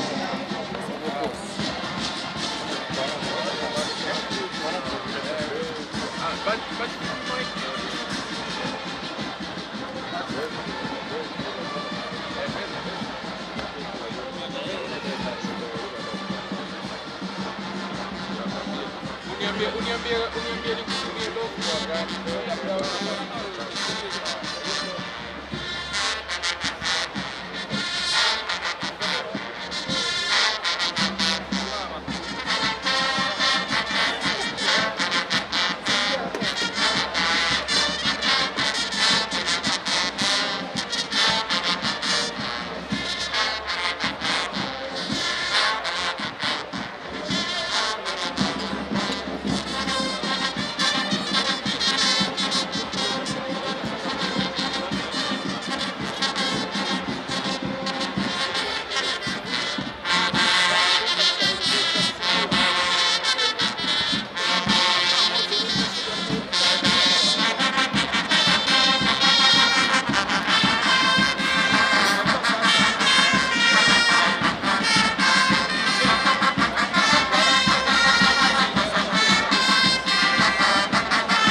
itakuwa ni Matthew Slow.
Fatma katika ile hali ya discipline. Moja.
slow march.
Queen.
Wimbo wa nane na wa mwisho, wimbo Pepo Jamhuri, katika mwendo ule wa haraka ukipenda quick march.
wachezaji wetu kwa kuweza kupokea heshima hizo za wanabendi wetu kutoka huduma ya vijana kwa taifa, wakiwa wanaondoka. Tuwashangilie tafadhali, tuwashangilie wakiwa wanaondoka. Sijui mipango una vipi, tukiwa tunasubiri waweze kuondoka baada ya kutuletea onyesho la bendi. Leo ikiwa ni siku ya ufunguzi rasmi ya maonyesho haya ya kimataifa, maonyesho ya kilimo biashara, tukiwa tunakaribisha nyote kwa moyo mkunjufu. Tunasema asanteni sana kwa kuweza kufurahia onyesho hili ambalo limeletwa kwetu na bendi ya huduma ya vijana kwa taifa Aisha.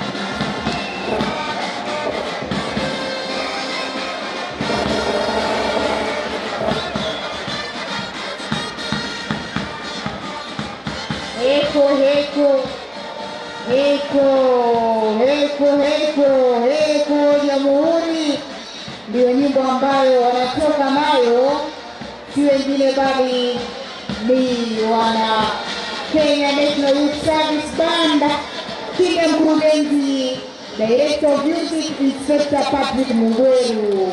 Tuwapigie makofi jamani, tuwapatie heko wana NYS vijana wa huduma kwa taifa katika hafla zetu hizi ndani ya arena, wakiwa wametutumbuiza kabisa na nyimbo za kizalendo safi kabisa, kumtu kabisa. Heko Jamhuri, heko SA, heko Nairobi International Trade Fair 2024. Asante sana mwenzangu upande ule wa control tower. Asante sana mwenzangu. Nijaribu tu kuweza kukaribisha wanafunzi ambao wameweza kufika hii leo hapa uwanjani, na hali kadhalika wanafunzi watakaokuwa wanashuhudia hii leo onyesho ambalo tutaweza kuletewa na wenzetu wana Green Eagles, wana miavuli wetu kutoka jeshi letu la nchi kavu, jeshi la wanaanga. Wanafunzi hamjambo? Mbona siwasikii?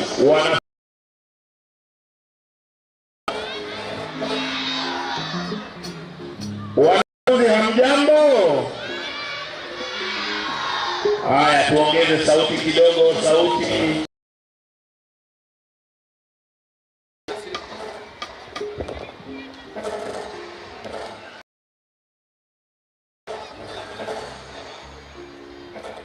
Wanafunzi hamjambo?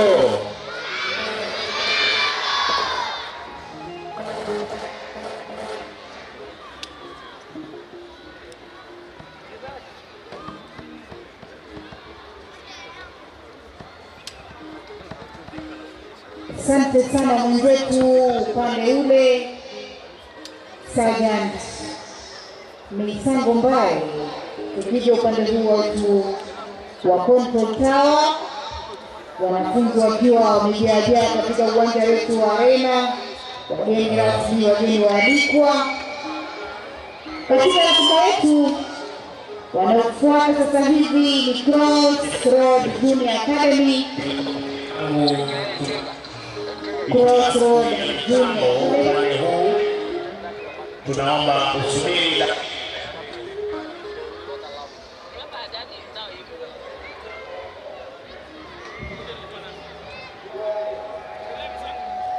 tunaomba uweze kutulia kidogo tuweze kumaliza hitilafu ya hapa. Mitambo yetu inafumu ya wenzangu upande huo wa pili. Sound engineer tafadhali tuweze kurekebisha mitambo. Kuna feedback na hali kadhalika kilizo fulani kama kupenda echo.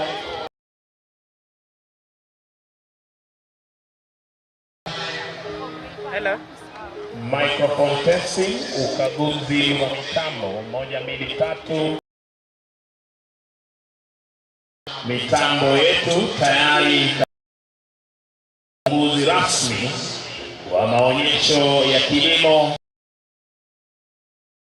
la Nairobi. Sijui mnanipata namna gani?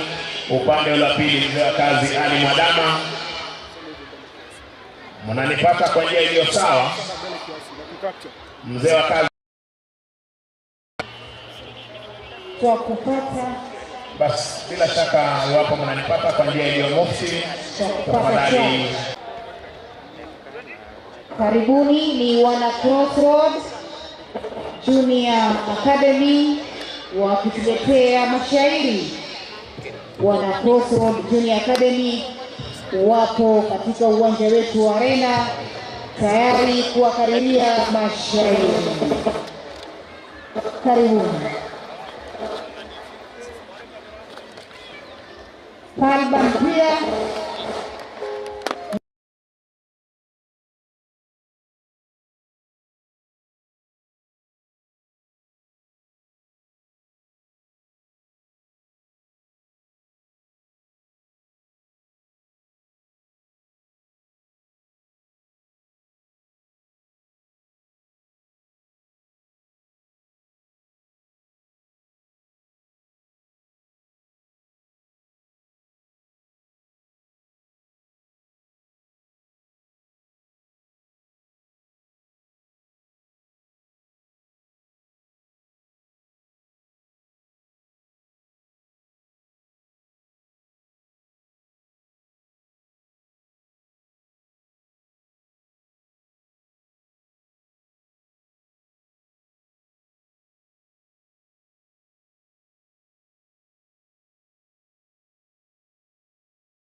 abantu awase ebikundi bigendete wesokya elioko entertain bali banyarako bagwikirana asa yakekere busionto chikonyomara omurai byose uyo kugere botu wekirana masekerenga kyomwako yugangelinga o promote smart agriculture elioko nakiana o promote smart agriculture somuntu muri ndenya ko kumanya nase togoteba huna nigo ogokora ubulemi bule ubuya elioko nyora ligesa lili yoromo wetera ase oko wetera soko lya amangana y'ebintu bitwetanaine na boigo ase okolenda liroba wetera ase okotanga bose wetera soko tumeka organic farming yera chikanyaraga kubage okonya liroba lyeto elyobusiria obonyamasi bole ase liroba okomanyire aso macho muriyeria obulemi aoni roba kuba bokorokerwa ilega ase ensi ya Kenya ase boigo tokunyara kubatorora ugunonya bali ku isiko yorogongo rwese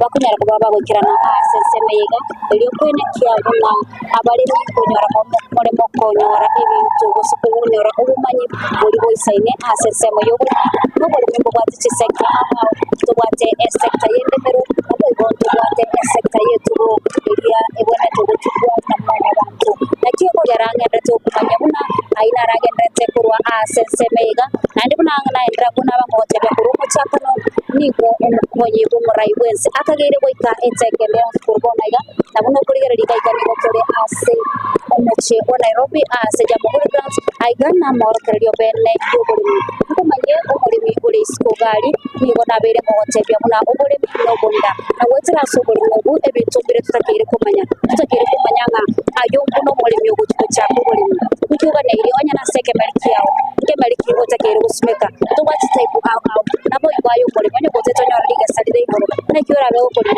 ni gora ari nyore gwetera kubwate itambukero bibiga neiri ndende na kwa bakonyora liga salide ligia na kibugera ntuna ndize TV to ikira so mocho Nairobi ili tukumanyinga gwetera ase serikali yetu ye county kwa sasa serikali yetu yense nabo igo ya nyara kubwatera nechinse chinde ili kubaletera ubumanyi kuri ubwo igoro mono nikigerenga kitwikire ningo tutegete kumanya uburemi bore ubuya uburemi gwikirano uburemi bukerano gete smart agriculture na smart agriculture nige wikiranirwa ekerayo muri konya ko kubwatya ebitambukero au nigo na ngenda kumanya igo bono niko abantu abagenda cyo gwikirana asegete kiga ekera omukonyi bokorai aganiri go chiko igora bene amoro kereya yaiga asegete ya Jomhuri Grounds waigo twanyara ko batokora chinsemo ari omuchakano twa kuborokia chi company au chiko baretera chinyeke chire chikeranete nawo ntonya ko batokumanya ayo muri mekero teto kusibeke getuma kiao njo bwana cha kubwatia ande twendera kubamanya ayanda mange unakwenda kwateka kurugaiga asegetie kiga na tochukubamanya unagana tima chigo yo mto Frida Kerubo nonye wete kurugabwa asense moye studio igona raje na bwata seteke yabono nichi kwenda kubamanya una agwateka asegeka egekekere bosyo nichi una butambe nigo bakondoka Mildred Mumanyi.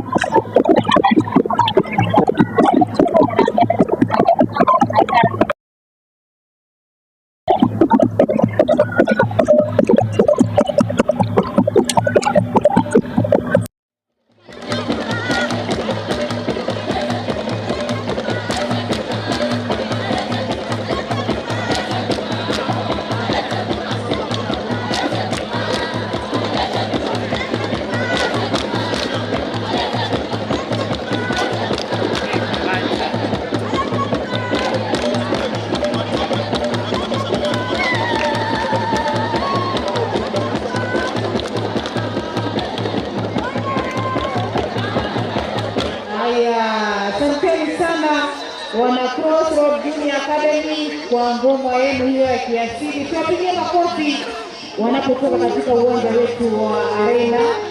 Crossroad Junior Academy wameweza kutuburudisha vilivyo na ngoma hizo za kiasili asilia wa Murang'a kutokea ile maeneo ya mashariki kaskazini mashariki mwa Kenya. Subiri kidogo dadangu tuweze kufanya uhalisia wa mitambo kwenye mics ambazo tutaweza kutumia siku ya leo kwa PMC tusubiri tafadhali. Tunajaribu uhalisia wa mitambo yetu kuhakikisha kwamba mitambo yetu iko tayari siku hii ya leo kwa ajili ya ufunguzi rasmi wa maonyesho ya kilimo katika gatuzi la Nairobi. Sound check 2, 3, 4, 5. Alo, ukaguzi wa mitambo 1, 2, 3, 4, 5. Tusaidie mic nyingine tafadhali, kwa sababu kuna watangazaji wenza wataweza kuwa nani mimi hapa kwa ajili ya kuwaletea matangazo mbashara. Wanafunzi, niliyosema hii leo tutaweza kuwa na onyesho la paratroopers wetu almaarufu Green Eagles. Naweza kuona wenzangu upande ule wa pili, Drop Zone Safety Officer yuko tayari kabisa kuhakikisha kwamba matangazo haya na hali kadhalika kwamba onyesho hili watakalotuletea wana Green Eagles litakuwa la kufurahisha na la kufana zaidi. Wanafunzi hamjambo? Wanafunzi tusautike. Wanafunzi hamjambo?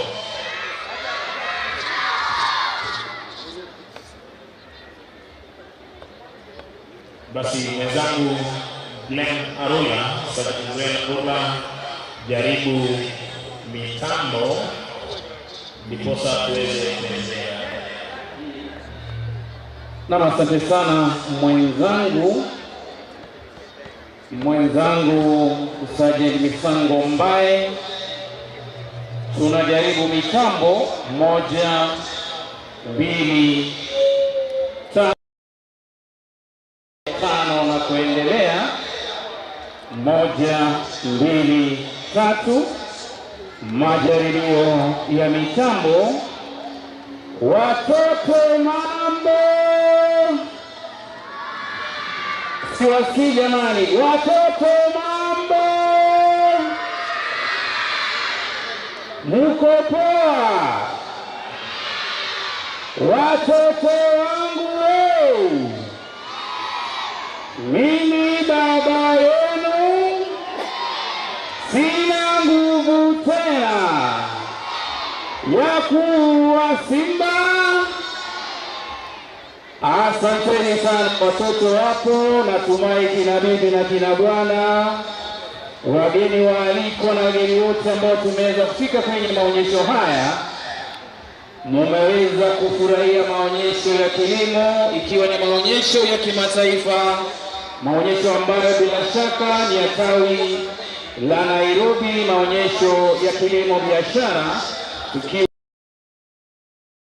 kuhakikisha kuwa kila kitu kishwari pindi tu mgeni wetu rasmi atakapowasili, mambo iwe sawa. Misango, sijui kama yako iko sawa. Asante sana mwenzangu, nimeridhika, iko sawa, japo umeweza kutudanganya kwamba hauna nguvu ya kuweza kuua simba, sura yako yenyewe ni kama ya simba. Basi tutarudi kwake mwenzangu pale.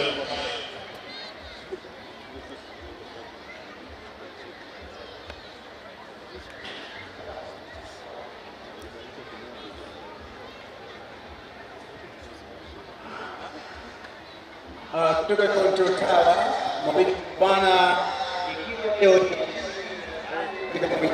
mataifa moja kwa moja hadi Control Tower, ili Biesha kutueleze ni kipi kinachoendelea ili tuweze kuendelea na ratiba ya leo, tafadhali.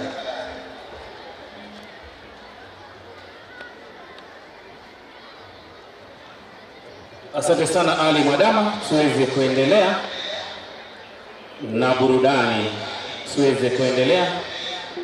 na burudani, tukia kwenye maonyesho haya ya mwaka 2024. Shukrani.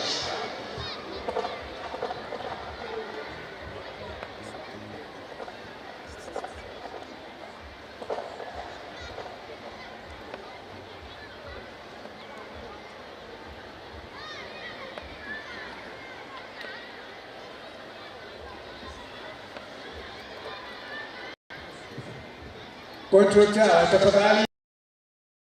Unaweza kuwa Palban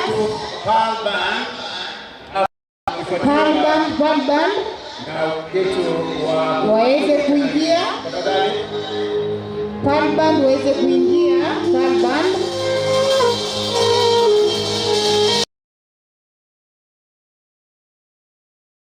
Kujitayarisha. Fatuma Mamo aweze pia kujitayarisha vile. Palban nakaribisha katika uwanja wetu wa mweze kuzungumza na beni yenu maarufu kama Palban, maonyesho ya biashara ya kimataifa ndani ya uwanja wetu wa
wameweza kutupa fursa nzuri kabisa katika uwanja wetu wa Arena. Kwa kweli haya ni maonyesho ya kimataifa hapa jijini Nairobi, ikiwa ndio leo rasmi kabisa yanafunguliwa rasmi na kiongozi wetu naibu wa rais Rigathi Gachagua. Leo pia itakuwa mgeni wetu wa siku hii. Kwa hivyo mabibi na mabwana, nawahimiza nyote ambao mko nje ya uwanja wa Arena, tafadhali muweze kuingia kwenye uwanja ili tuweze kupata burudani safi kwa kuweza kumkaribisha naibu wa rais. Hivyo basi mabibi na mabwana, bila kupoteza wakati, tunawaalika wenzetu kutoka kule sehemu za Tana River County, si wengine bali grupu hii inaitwa Kilumbilumbi. Kilumbilumbi kwa lugha nyingine ya Kiswahili ni ule upepo mkali kabisa, na wenzetu hawa wamezoea, lakini hapa leo hatuna mamba. sijui itakuwa namna gani, maanake wakati wanapocheza lazima waweze kupata mnofu wa mama, mkono au mkia. Lakini leo tunamwambia kwamba tumewakaribisha kwenye uwanja wetu wa Arena ili kuweza kuletea burudani safi kutoka mkoa wa Pwani. Hivyo basi tujue hilo kwamba mkoa wa Pwani kuna kaunti 6, kuna Tana River, Lamu, Kilifi, Kwale, Taveta na Mombasa. Vile vile basi wenzetu hawa wanatoka kule ambao wanasema mla mamba, maanake kila wakati wanasema kwamba mafuriko ya kijiji mamba wanatoka na wanakitoweo. Lakini kwa leo tunawakaribisha kwenye uwanja wetu ili kwa ajili ya maana tuwakaribisheni wenzetu kwa moyo mkunjufu ili watuweze kuletea burudani safi kutoka kule sehemu za mkoa wa Pwani. Wenzetu wa Tana River tunawakaribisha kabisa ili tuweze kuona kwenye maonyesho yetu ya kimataifa. Tumealika watu wote ulimwengu mzima, na baadhi ya watu wengi pia wamekuja kujiona kwamba je, uwanja uko vipi. Moja kwa moja katika maonyesho na bila kupoteza wakati, tunawakaribisha wenzetu hawa kutoka kule Tana River, wanaitwa Kilumilumbi. Hivyo basi Kilumilumbi, wakati ni wenu, tunawapa fursa hii kutupatia burudani safi kabisa ili tujue kwamba nini kufika kule Tana River. Tumekaribisha wenyewe. Karibuni mabibi na mabwana, karibuni.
Makofi mawili na mabwana wenzetu hawa Kilombe kutoka kule sehemu za kaunti ya Tana River. Wenzetu hawa wamefuga mamba kwa wingi. Nafikiri mwaka huu hatukuwa na mamba hapa, lakini sisi tumejua kwamba tunaelezea kwamba wenzetu watakuwa na mambo mazuri kabisa. Hivyo basi mabibi na mabwana, kama nilivyotangulia kuzungumza, ni kwamba tunawakaribisha tafadhali, ikiwa uko nje ya arena tafadhali, tunakuomba angalau uingie kwenye uwanja huu ili uweze kuona ni yapi yanayoendelea, ili uweze kuweka tamasha zetu kwa njia nzuri. Kwa hivyo sisi hatuna dharau yoyote kuwapatia wenzetu hawa wa Tana River kwenye milioni kwa kupigia makofi kwa kwenye uwanja huu. Tafadhali mabibi na mabwana katika kambi. Hivyo basi mabibi na mama wenzetu wa Kilombe wanapokuwa katika uwanja huu, tunakaribisha Bibi Fatuma mama tafadhali ni yako ili na wewe utuletee burudani safi. Fatuma mama ni mama mmoja ama mrembo mmoja kabisa kutoka sehemu za North, lakini anaitwa Fatuma mama, ana nyimbo yake maalum kwa hivyo sisi kazi yetu ni kusikiliza na kupata ujumbe alionao. Kwa hivyo Fatuma mama anafanya haraka ningefurahia sana. Ndiye kwa sababu ndio anafanya mambo yake mazuri kabisa. Kwa hivyo bibi mama nikisema kwamba ikiwa nje ya arena na wanakwenda mazungumzo kwa sisi leo.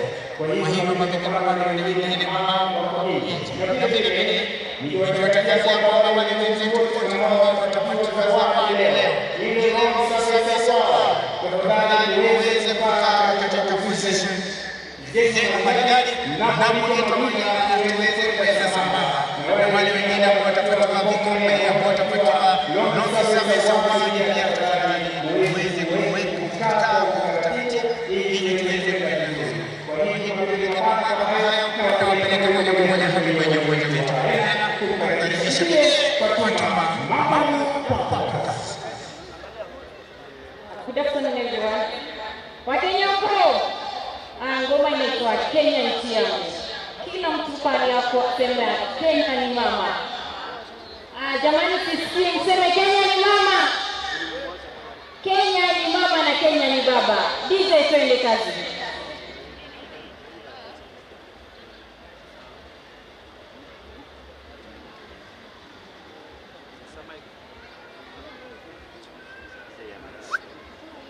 DJ nipe ngoma tafadhali.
Thank you so much.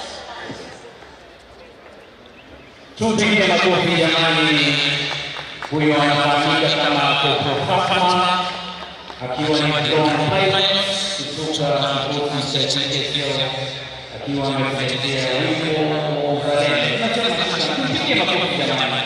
Tupigie makofi kwa Popo Fatma.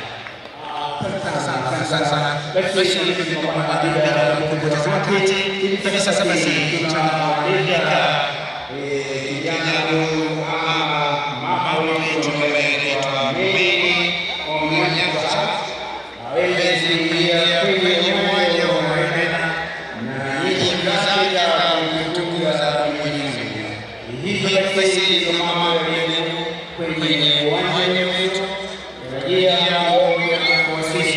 kwa mgeni wetu hii leo ili aweze kufungia maonyesho yetu ya kimataifa hapa jijini Nairobi, ambayo leo ni international ya mwaka wa 2020 na tutakuwa hapa siku ya Jumapili tarehe 29 mwezi wa 9 mwaka wa 2020. Kwa hivyo kwenye maonyesho yetu tunayo mambo mengi sana kujumuika sisi sasa tunaweza kuja kuonyesha sisi, lakini sisi kwenye uwanja tunaleta mwana sasa huyo ndiye Mary Omanyasa na wakapeleka moja kwa moja sisi ili atulunga bibi karibu.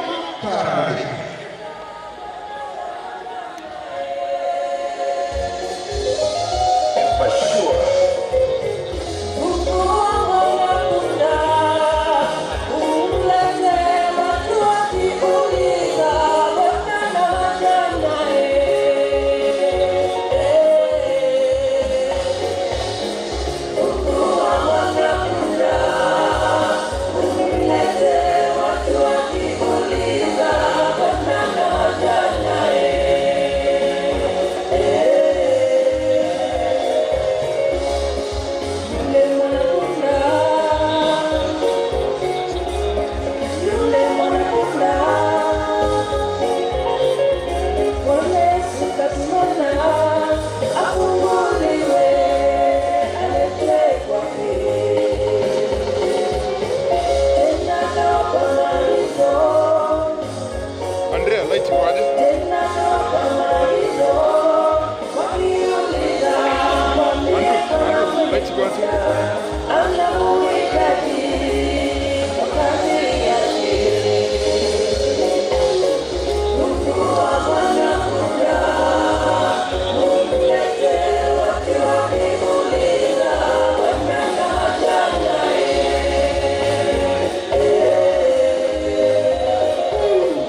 Asante sana Mary kuonyesha kwenye mlango wa kutukuza Mwenyezi Mungu, na hivi sasa sisi tunaweza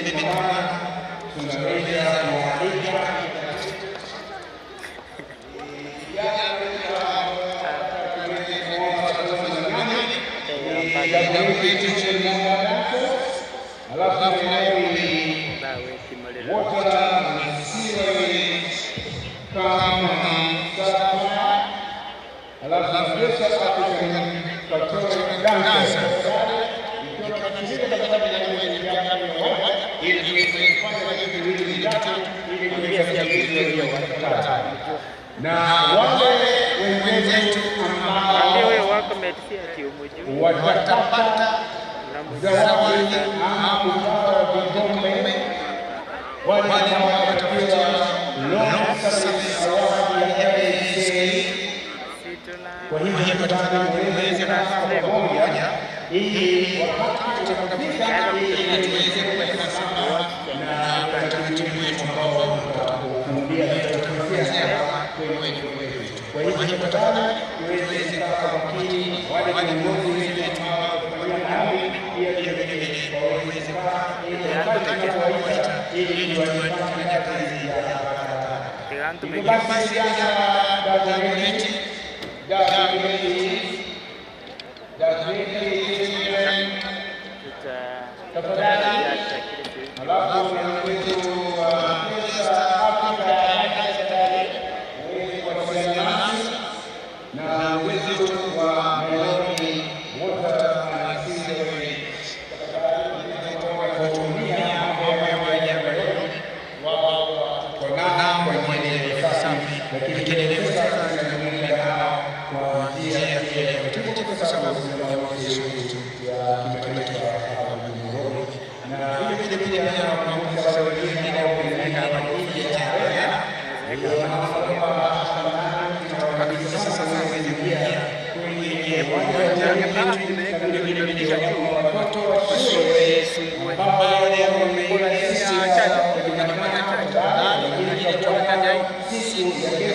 na kuelezea tafadhali kama tupate moja kuelezea grupu hizi tatu ambazo zimepata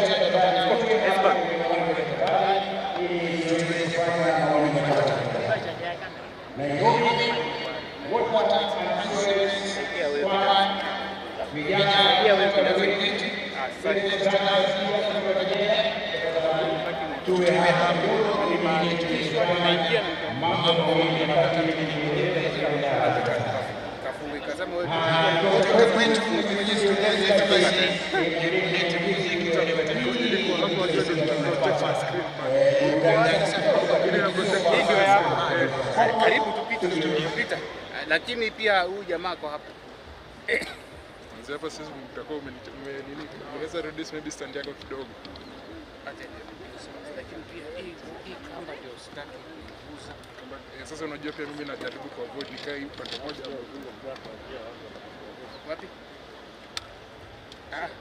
Itabidi because sasa shida pipi ni shida, hakuna mahali unaweka hii naona hakuna kitu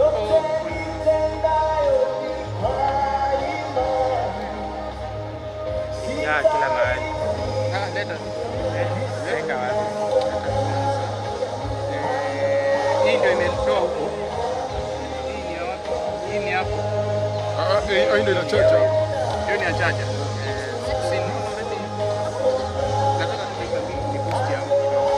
Sasa iko kama iko kama tuone iko na moto kiasi gani? 6 minutes. Hiyo iko mbaya. Mbili hapo iko tatu. Hii hadi lazima moto inaenda, ilikuwa 6 hizi inaenda sana. Hadi ndio ina project kwa screen huko. Sasa ikifika nyingine ni gani? Hiyo ndio hiyo. Hii ni gani? Hao waliacha kucheza. Hao wachezi. Tuwatole. ni hii ndio. Kama stand hapa ni gani? Hata lazima. Toa. Lazima.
Tuwashangilie kwa makofi tafadhali wanapoondoka.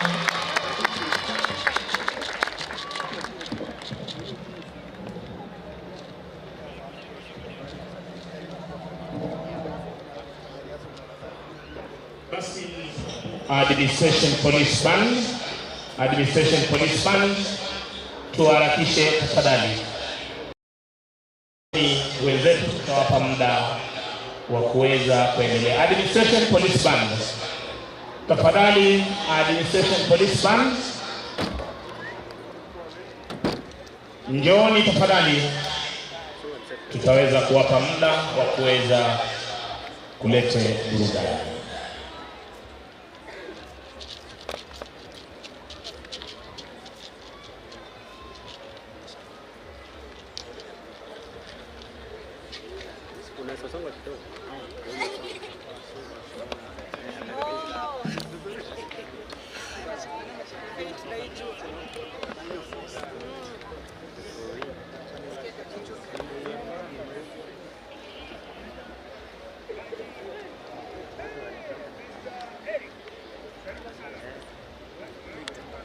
Administration Police Band, tafadhali.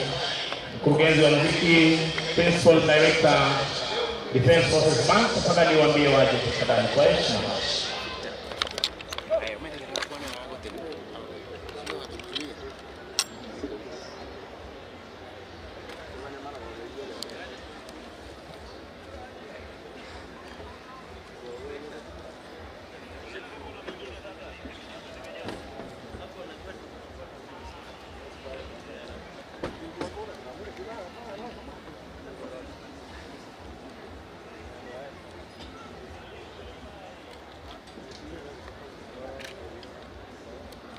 Administration Police Band, tafadhali njooni popote mlipo. Kindly.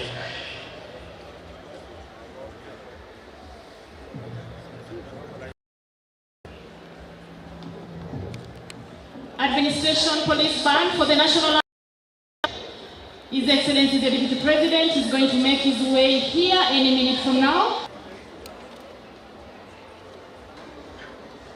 Ladies and gentlemen, observed kindly with all humility, let's have our seats. Let's sit down, relax as we wait for His Excellency and his entourage to be here with us. Can I have some background music kindly?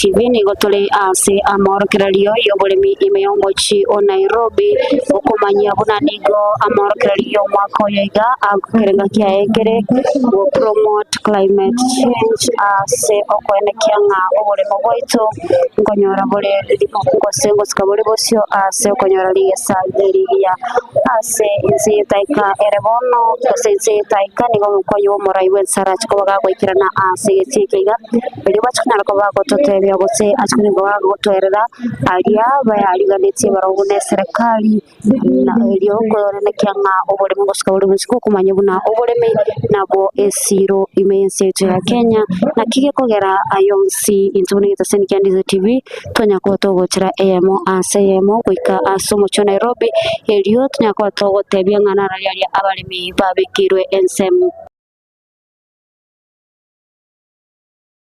bageko keania amoyo gochase abaleme kurwa chishiringi chiribu isana ibere weka chishiringi chiribu chibere na 500 eyo ekaba amoko gochia ase abaleme n'abaleme bechaye bagendetse konyora amoyo aseli golirense kima kikolengani wabuna nonye nabone gabaleme bagendetse kwimurungania gwetera buna nigo banyara ko baba konyora ebonasi enge kikima anemono abaleme chi askurwa se chizo ni kurwaze zoni au ngo kumanya bunanigo abalimi abo bari babegete gose baretene ni gose babegete tayare eligo chikumanyanga na radio yo murayibu ense usamo ko yo murayibu ense arachikonya ko batebye ekegera bange nigo banyara ko babatabu timwese ase amangana yayiga okumanya nigo bali gose bali baguchikonya bali bagotorokera ibintu aho biri babwate banyako bagoiskira na gosaransa ase yekiga kumanye bunanigo ndoche abarayi bose abateneri kurwa ase ebiwanda aho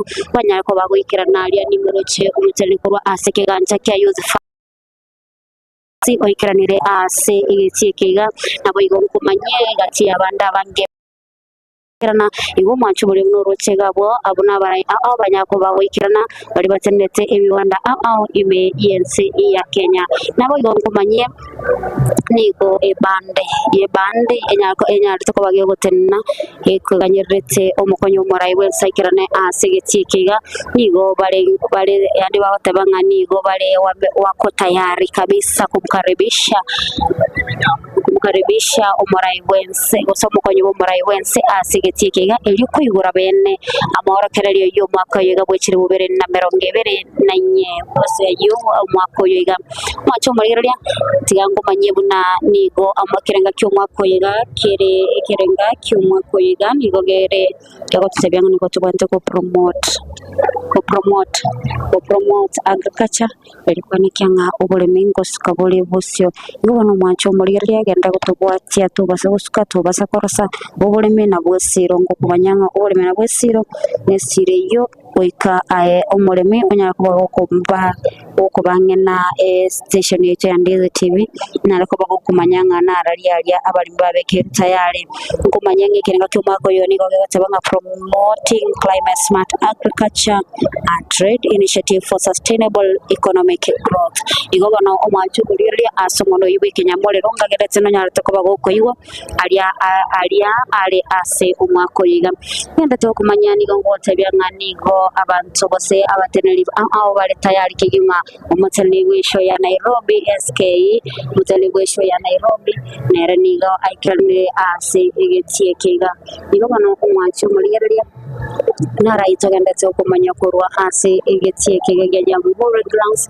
agarango kumanya bunanigo abalemi aho belegete tayari gochikogo nge serikali ngiba bekerete nsemo eli bachikanyara kwa bakonyora narayo ale ase bonaiga timanyeti gose tingomanya gose abalemi baito muri tayari gochigotegera serikali namange serikali yaberege kubekera abalemi asemo yekolenganira buna abalemi bikawa abalemi bechaye n'abalemi bende byonsi no bale tayari kumanyanga ubwoyo ngoke gubule ekemeli ngoke anakere abalemi bechaye ni maiti gomule biri Rwanda mono kurwalia ase kisemo cheito kya gusi abalemi kurugalia ase ensemo yaito ya gusi ni maite nigo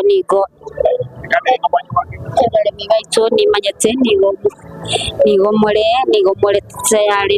tayari ndoche abantu abawotenga yobesha tebrenga noale ime Rafael Verela noale ime nigagane tukubwacha omurubali bobolemi Erika Yega otebre noale ndani koroja muhori showground Eriki Ayega omosori bwegesusu otebrenga noale Nakuru City otebre nagenda tukubwacha ogose nagenda tukubwacha omurubali yiga gusamora keryo nyobolemi korwa ase omochi wa Nairobi umuntu murigeria ningenda gusomera jijumbe cyao genda gutuma asogotobwati koruna boigo nabo kwenda gutumanya asore nabonage naboigo ototebinga aye umurimi ningi ukagerete serikali erachigukwanera iguru y'abalimi unkyukanetiga keigwe kera nitokolengana no bugimani gobonete okonga naboigo abalimi naborumba gerete kulira abange basamuire kibando cyabukuru mugondo nakimuganetiri golirie bituma totebye amonia inarotoganete koigwa imatabare bibicaye kagima nigo mugendete kulira abandi batebire nka ba director barusi gorro kuri neto tukumanyanga no mo director gwatu muchando nabalimi bo gwatu muchando ose ninki usene serikali ebwatu muchando ngende kumanya nigo abalimi baito mwagemo kubasaba mugendete kuba angene TV chino mugende tubwati ase metando yetu ya Facebook Ndizi TV News News Digital sensemo ya YouTube Ndizi TV News na mugutumira SMS wetira senambe yo erase screen ya inogabo ende tunya ko batogosanga asomo mara mutubwache wetira se website na utole na www.ndizitv.net ngobanyeni gotole asamorokere yobolemi imiyomochi o Nairobi amekantabana Nairobi International Trade Fair igotole asegetige Jamhuri Grounds engaki omukonyi bomurai bwense aganiri koika asegetiekega na tuchikumanyangana rali abalemi babekerwe ensemo elikwana kyabuna obolemi ngosika buli bosyo abalemi abangeni gondo chibaganete gutuma jumbe cyabo kijumbe kigimani go kiganete goswa igaiga ase abalemi baganete gotebanga igo tiga abalemi babonyara ko bakurigererwa abalemi banyara ko bakurigererwa aldo yondega goteba gaiga otebire buna abalemi bechaye abalemi beke marige chaye banyako bagotegererwa abandi balikire jumbe abalemi bechaye bagenda ko bagote darima pendo na korolire so mwana lipopokorwa omugontero wachilai omukonyi bomurai wense ikiranire mancho morigerera omukonyi bomurai wense Rigathi Gachagua banyako bagagwikirana asegetikega ono murochega boina omukonyi bomurai wense ikirana segeti asto chikoigwa wimbo wa taifa.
Thank you so much, band. We may stand at our rightful position. As you allow me, Your Excellency, now to invite leaders of prayer, that is Sheikh Dr. Hassan Kinyua and Reverend Larry Wambua, to lead us in a word of prayer. Sheikh Dr. Hassan Kinyua and Reverend Larry Wambua, kindly step forward and lead us in a word of prayer. Karibu.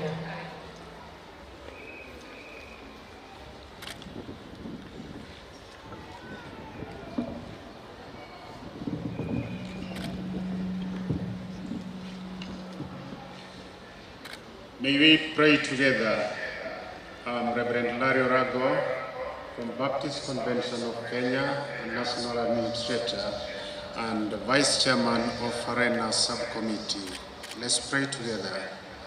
Our Heavenly Father, it's a wonderful moment as we honor you. We come to you this afternoon, Lord, with our hands wide open to receive you. Thank you so much because of our chief guest, His Excellency, the Deputy President, Honorable Rigathi Gachagua. Lord, we commit the chief guest into your hands, Lord. We thank you for the wisdom you have given him, Lord. Lord, today is a day we pray for the agricultural sector, Lord, and narrow down to promoting climate smart agriculture. Lord, thank you so much as we pray and we commit the entire executive of the Nairobi International Trade Fair into your hands, Lord. We thank them for the great work they have done for the trade fair this year, Lord. Thank you so much, and all the participants, we commit them into your hands, Lord. All the entertainment groups into your hands, Lord. And all this I'm praying and trusting in Jesus' name this afternoon. Amen. Let us pray. Bismillahir Rahmanir Rahim. الحمد لله رب العالمين الرحمن الرحيم مالك يوم الدين إياك نعبد وإياك نستعين اهدنا الصراط المستقيم صراط الذين أنعمت عليهم غير المغضوب عليهم ولا الضالين آمين. In the name of Allah, the most gracious, the most merciful, all praise is due to Allah, the sustainer of all worlds. We come before you today, Allah, with hearts filled with gratitude as we gather for the Nairobi International Trade Fair under the theme of promoting innovation and technology in agriculture and trade. We acknowledge your wisdom and mercy, and we thank you for the blessing of our land, the resources you have provided, and we acknowledge the innovation that you have bestowed upon us. Oh Allah, we ask you to bless our president and also his deputy, His Excellency Rigathi Gachagua, grant them wisdom, strength, and guidance in leading this great nation. Bless our leaders and all government officials with insight, justice, and sincere commitment to serve the people with fairness, fostering growth and peace and for prosperity. We pray for the country. We also pray for the trade sector. May the innovations and showcase in this show strengthen them with a standing in a global trade and uplift this nation. Guide us to be diligent and visionary in our economic efforts, working for the betterment of all. We ask you, O Allah, you grant the citizens of this country wisdom to embrace these advancements in agriculture and trade with open hearts and minds. Let innovation and technology be means to improve lives, reduce poverty, foster unity, and spread hope on all corners of our beloved land. O Allah, we place our trust in you and your divine wisdom and mercy. We dedicate this event and our nation to you. Guide and bless all Kenyans. Mwenyezi Mungu ibariki Kenya, wabariki wa Kenya wote. Kwa jina lako Mwenyezi Mungu tunaomba na kuamini. Amin. Thank you so much, Your Excellency. All protocols observed, we could have our seats.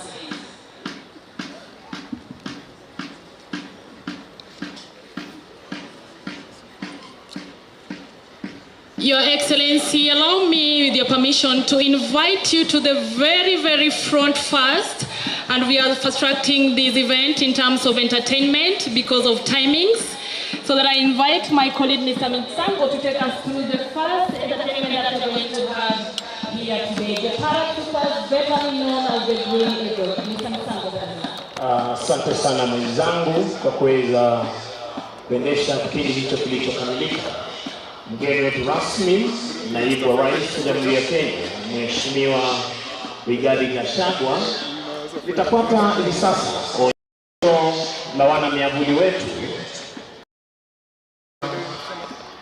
na kikosi cha Green Eagles, kikiwa ni kikosi mojawapo ya vikosi vinavyokamilisha brigade speciali ya jeshi letu la nchi kavu, penda katika lugha ya Kimombo Army Special Operations Brigade, chini yake Brigedia Ahmed Samat, naibu wake akiwa ni Kanali Cherech, mkufunzi mkuu wa chuo cha wana troopers wetu Kenya School of Troopers, Luteni Kanali Simon Seda.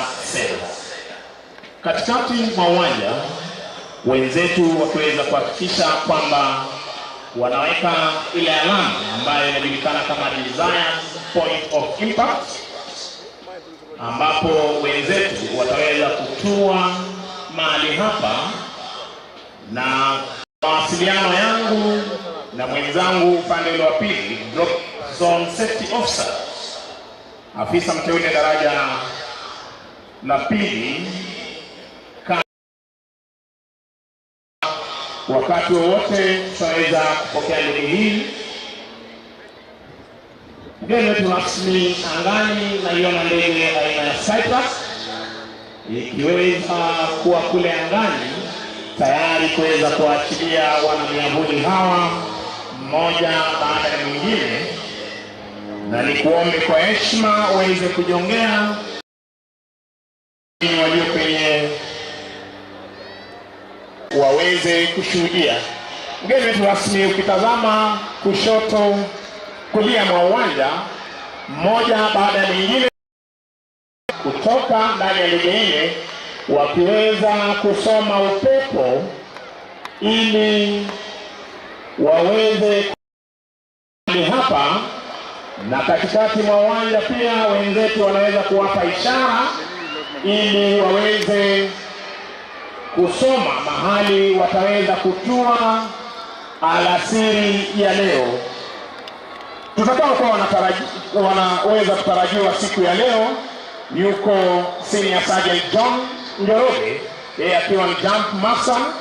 Yuko Koplo Alan Mukazi akiwa amebeba bendera ya taifa letu la Kenya. Koplo James Wairegi akiwa amebeba bendera iliyofahari ya majeshi ya ulinzi ya Kenya. Sergeant Boniface Kiama akiwa anaweza kusindikiza bendera hii, na hali kadhalika katika ushirikiano wao siku ya leo, mgeni wetu rasmi yuko pia pamoja nasi tutakaye mkuu tunamtarajia siku ya leo, Senior Sergeant James Gasora akiwa ndio staff pilot, yuko pamoja nasi afisa mteule daraja la pili Paul Omasaja. Tazama mgeni wetu rasmi anavyosoma upepo ili kuweza kutua mahali. Pia pamoja nasi Captain Vincent Eshiwani, Koplo Kevin Kipane. Tazama tu Mheshimiwa Rais kwa tajriba walionayo. Hapo makofi tafadhali, tupe makofi anapokuja kutua mahali hapa salama salmi, akiwa amebeba bendera ya fahari ya taifa letu la Kenya. Senior Sergeant Koplo Alan Mukazi wa pili ndio anatua salama salmi, na akiwa amebeba bendera ya taifa letu, bendera ya majeshi ya ulinzi, anatua salama wa salmi. Koplo James Wairegi anaweza kutua mwingine. Tazama mgeni wetu rasmi anakuja taratibu. Makofi kwake tafadhali. Mgeni wetu rasmi walioko kule angani ni magwiji wa maruko, na unavyotazama bado wanasoma hewa ili waweze kuja mmoja baada ya mwingine kama ilivyo kauli mbiu yao, there are different breed of men. Wao wakiwa wanajivunia kuwa angani, na kikosi hiki mgeni wetu rasmi hutumika wakati wa kuweza kuwaokoa mateka ambao wameweza kushikwa na adui, na ni operesheni ambayo hufanywa kwa muda mfupi sana, ndiposa wanajeshi hao huweza kusoma mahali pa kutua. Wanapoendelea kutekeleza hapa, mgeni wetu rasmi Mheshimiwa Naibu wa Rais, wao huwa wamebeba silaha zao na hali kadhalika kile watakachohitaji katika operesheni hii. Tazama anavyokuja Mheshimiwa Rais, Mheshimiwa Naibu wa Rais akiwa anapinda miguu yake kule angani kama mwewe na kusoma mahali anakohitajika kutua, akiweza kuhakikisha kwamba anakuja kutua mahali hapa salama wa salmi. Tazama anavyokuja mgeni wetu rasmi. Tazama miguu yake ikiwa kama ya mwewe na kuweza kutua mahali hapa salama wa salmi na kujikunjia mwavuli wake. Tuwashangilie kwa makofi wana miavuli wetu tafadhali. Mwingine akija kwa ustaarabu na umaridadi kabisa na kuweza kutua mahali hapa salama wa salmi. Tazama angani wanavyoweza kupunga hewa kule angani wakiwa na furaha kwa umaridadi, wakija mmoja baada ya mwingine.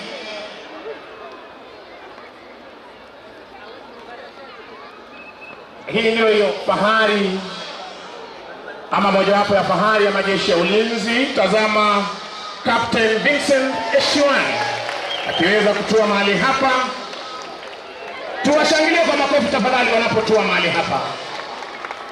Basi amesalia mmoja wao kule angani, huyu akiwa ni gwiji wa maruko akiweza kusoma hewa polepole kabisa, akija kwa umaridadi, akiwa na maringo, madaha. Tumshangilie kwa makofi mazuri kabisa, akiweza kutoa mahali hapa. Wapi makofi yao tafadhali? Asante sana mgeni wetu rasmi. Niombe kwa heshima tuweze kuketi tafadhali. Basi kama ilivyo desturi ni kwamba kila mmoja wao huweza kujikunjia mwavuli wake na kuweza kuhakikisha kwamba wako tayari kwa operesheni ambayo wanapaswa kutekeleza. Wanajeshi hao huchukua muda mfupi sana kuweza kujikunjia mwavuli wao na kisha kuwa tayari, na siku hii ya leo wanajikunjia miavuli yao ili waweze kujipanga mahali hapa kupeana heshima yao mbele ya jukwaa rasmi. Unavyoshuhudia hivi sasa, kila mmoja wao akiweza kuchukua nafasi yake tayari kuweza kupeana heshima zao kwa mgeni wetu rasmi mahali hapa.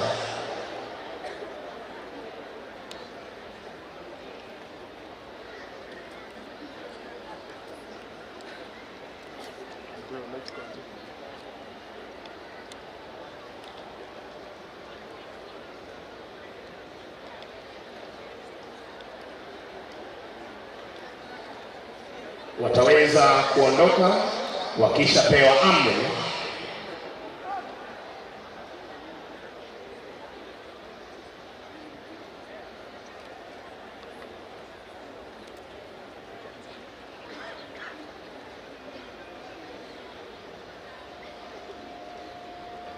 Toka kwake Captain Vincent Eshiwani.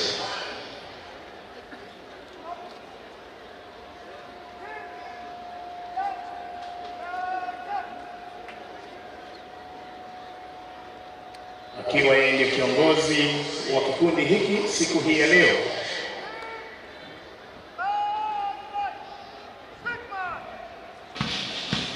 Basi wanaondoka kwa utaratibu kwa bendi ya jeshi letu la nchi kavu ikiweza kuwasindikiza. Tuwashangilie kwa makofi tafadhali wanapokuja kupeana heshima yao kwa mgeni wetu rasmi alasiri ya leo, wakiongozwa na Captain Vincent Eshiwani. Waliweza kujumuika katika shughuli za siku ya leo. Nilivyokuwa nimesema, yuko nasi Senior Sergeant John Joroge, huyo akiwa ni Jump Master. Corporal Alan Mwakazi aliweza kubeba bendera iliyo fahari ya taifa letu la Kenya. Corporal James Wairegi, bendera ya jeshi letu la Kenya. Sergeant Boniface Kiama akiwa anabeba bendera ya kuisindikiza, na aliweza kuwemo Senior Sergeant James Gasora, Wanalosa Paul wa Masaja, kiongozi wao Captain Vincent Eshiwani, Corporal Kevin Kipande na Wanalosa 1 Ronald Bichanga, bila kumsahau Wanalosa 2 Paul Mbogo. Asante sana mgeni wetu rasmi kwa kuweza kupokea heshima hii. Nitapisha mwenzangu Inspector Naomi aweze kuendelea.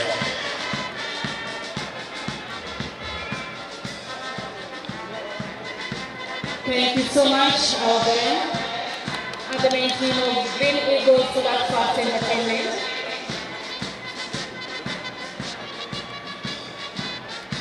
Your Excellency, as we move on to the next theme of entertainment, allow me to observe protocol first. Our chief guest of today, Your Excellency, the Deputy President of the Republic of Kenya, Honorable Rigathi Gachagua, the Principal Secretary to the Department for Agriculture, Dr. Kiprono Mono, Your Excellency, the ambassadors and the High Commission President, ambassadors from Argentina, Malawi, we have Mozambique and Abidjan. Society National Chairperson, Madam Annabella Kirinya, allow me also to recognize the leadership of Nairobi County, led by the women representative, Madam Kasaris. The branch chairman, Nairobi branch, Mr. Joseph Mugo. The CEO, ASK, Mr. Bertram Mudoka. All senior government officials present here today. Our very valuable exhibitors, the sponsors, students, great farmers, the great people of Nairobi City County. Hamjambo. Hamjambo tena. Your Excellency, welcome to the Nairobi International Trade Fair 2024, an event where farmers, traders, and relevant stakeholders have an opportunity to showcase their items and areas where they are experts in. The citizens also have an opportunity to learn from these experts in various areas that they are interested in, Your Excellency. Your Excellency, now to start us off, we are going to have a brief session of entertainment, and now we're going to have a band display led by the GHC band. And in that case, with your permission, allow me to invite Sergeant Arula to guide this session. Welcome, welcome Your Excellency, and enjoy the display. Naam, asante sana mwenzangu. Mgeni wetu rasmi siku ya leo, naibu wa rais, Mheshimiwa Migiro. Hivi sasa mgeni wetu wa heshima kuhudhuria kwenye lengo kuu la kuingia ugani arena ni bendi yetu ya kikosi cha GSU. Bendi hii mgeni wetu rasmi iko na makao yake kule Embakasi mtaani Utawala, ikiwa chini ya uongozi wake Chief Inspector Bramwell Masika wa Birengo, naibu wake akiwa ni Chief Inspector Managara Subai. Kiranja wa bendi hii ni Inspector Samuel Bandmaster ni Senior Sergeant Murage, mmiliki wa ngoma kubwa kama ilivyoada ni Constable Petero Samala. Hivi sasa bendi hizi zitaweza kuingizwa hapa ndani wakituletea onyesho la bendi, ikiwa wanaletwa naye Drum Major akiwa ni Constable Charles Kanunu. Mziki ni dawa, mziki uliwaza, mziki kutuliza nafsi, mziki ustarehesha. Wanabendi wetu wakutwanga watwange, wakipepesha wapepeshe, na wakupuliza wapepeshe. Uwanja ni wetu.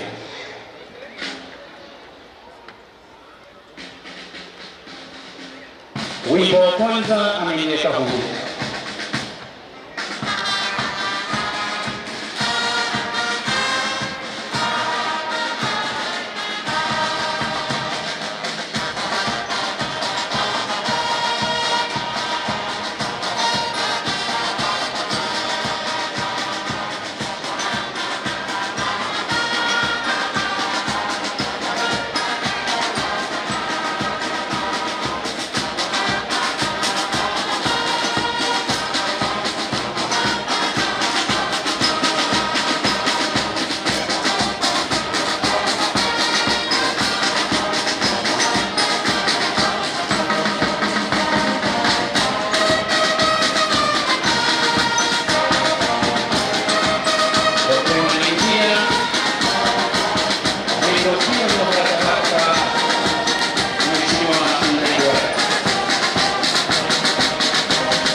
pili, mgeni wetu rasmi ukiwa ni wimbo Wewe ni Mungu.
Sasa wanatuletea nyimbo kutoka maeneo ya kati.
Mheshimiwa Naibu wa Rais na mgeni wetu rasmi wakiwa Melekupe nyuma kule kwa uwanja,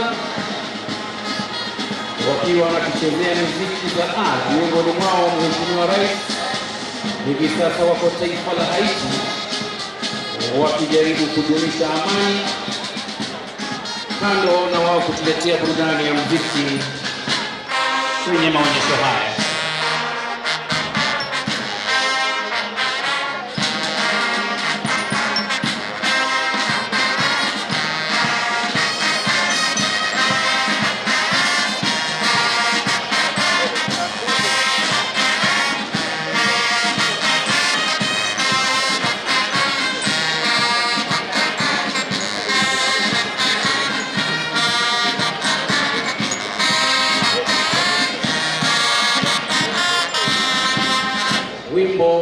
vinasiri mwendo wa kinyonga.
Wimbo Mama Sofia.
Wameturudisha tena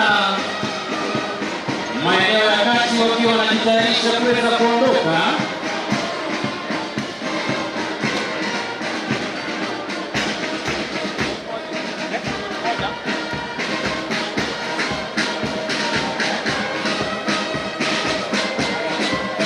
Naomba tuwapigie makofi jamani, wakiwa wanajitayarisha kuondoka baada ya kutuletea onyesho la bendi.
Wimbo wa mwisho, wimbo ukiwa ni Enjoy, wakiwa natumai kila mmoja wetu ameweza kuenjoy na kufurahia onyesho.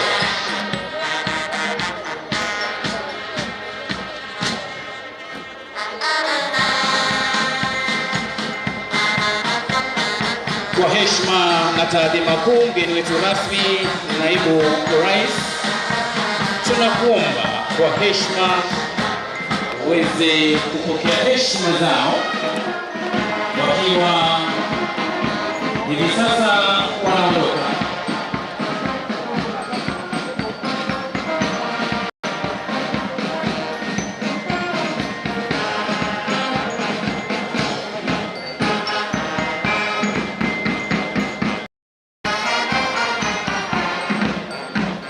Asante sana. Baada ya wao kutuletea onyesho, tuwapigie makofi tafadhali wakiwa wanaondoka. Shukrani zetu zimrudie mkurugenzi mkuu wa bendi ya Chief Inspector Bramwell Masika wa Mirengo, akiwa ndiye mkurugenzi mkuu wa bendi hii, mgeni wetu rasmi, wakiwa wanaondoka. Makofi jamani, sisi kelele za watoto.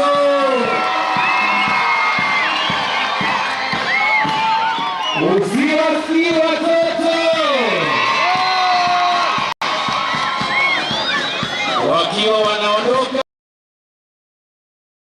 Mgeni wetu rasmi, onyesho limeweza kufana. Tuwapige makofi tafadhali wakiwa wanaondoka. Asanteni sana wanabendi wetu kutoka kikosi cha GSU.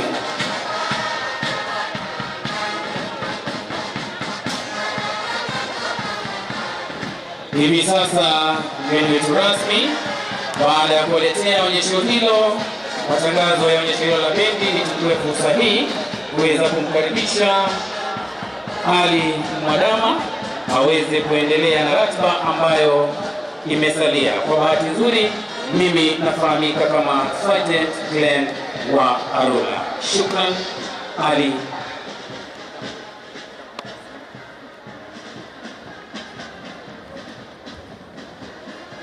Asante sana mgeni wetu wa heshima, naibu rais wa Jamhuri ya Kenya. Hivi sasa tunaendelea na mfululizo wa ratiba yetu kwa siku ya leo. Kwa hivyo kile ambacho tunaona hapo, naibu rais ni kundi la vijana ambao wanatoka pale sehemu za jamii yetu. Vijana hawa ni mayatima, vijana hawa wanaendeleza ili kuweza kufanikisha maisha yao. Kwa hivyo naibu wa rais, vijana hawa na nyimbo zao zile za ujasiri, ambapo sasa tunawakaribisha kwa kongamano ili kuwasikiliza ujumbe wa watoto wao kutoka jamii yetu ya Kenya.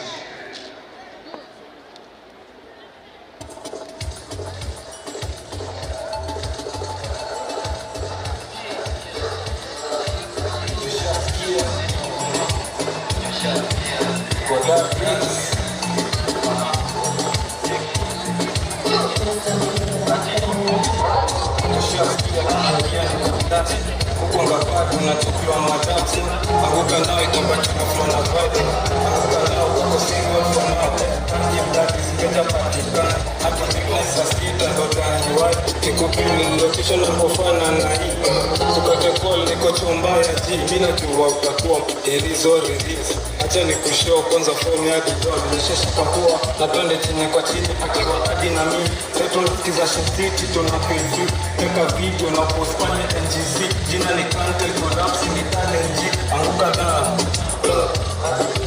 na check anguka na twende down low now bana pia mikono juu alafu click bila pesa alafu one leg anguka na one leg anguka na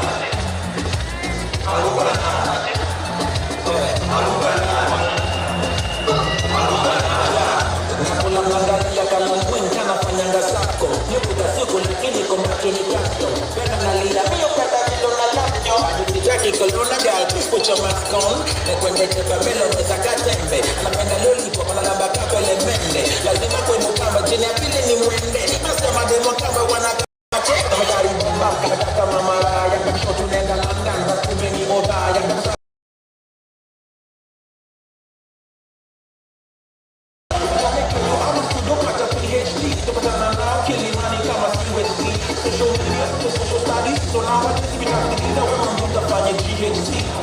Anguka nao, twende down, low down. Panda kuyo, pick mikono juu alafu click. Na naibu wa rais, kikundi ambacho kinapata hivi sasa ni vijana wa kutoka kijiji ambao wanajulikana kama Fiesta Africa, ambapo wanatuambia nyimbo za tamaduni zetu wakiwa sehemu za Kibira ambapo tunajumuika nao. Basi kama karibu.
Asante sana, makofi mawili mabana. Naibu wa rais, ikiwa leo ni mgeni wetu kwa siku ya leo, naibu wa rais, kikundi kinachofanya sasa ni wenzetu wa Nairobi Water and Sewerage Choir ambao wanatuletea burudani ya sasa. Bibi Imwa, karibu.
Asanteni sana, tuwapigieni makofi wetu wa Nairobi Water and Sewerage.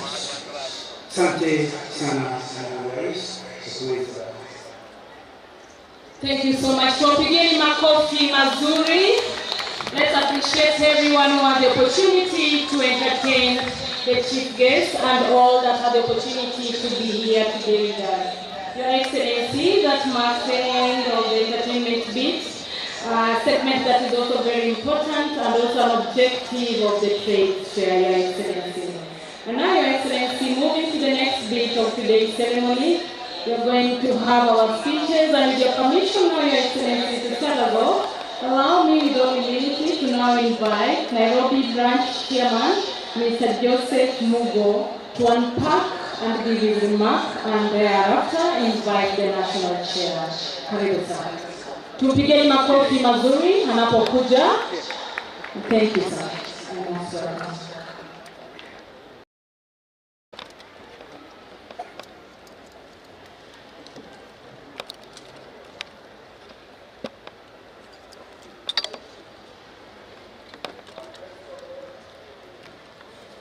Excellency Honorable Rigathi Gachagua, Kenya, Dr. Kiprono Rono, Principal Secretary for Agriculture, National Government Leadership President, Nairobi City County Government, ile yote shika pale. Leadership County Leadership President, ASK National Chairperson, Anna Kenya, Cheki. Ndio ifike bwana.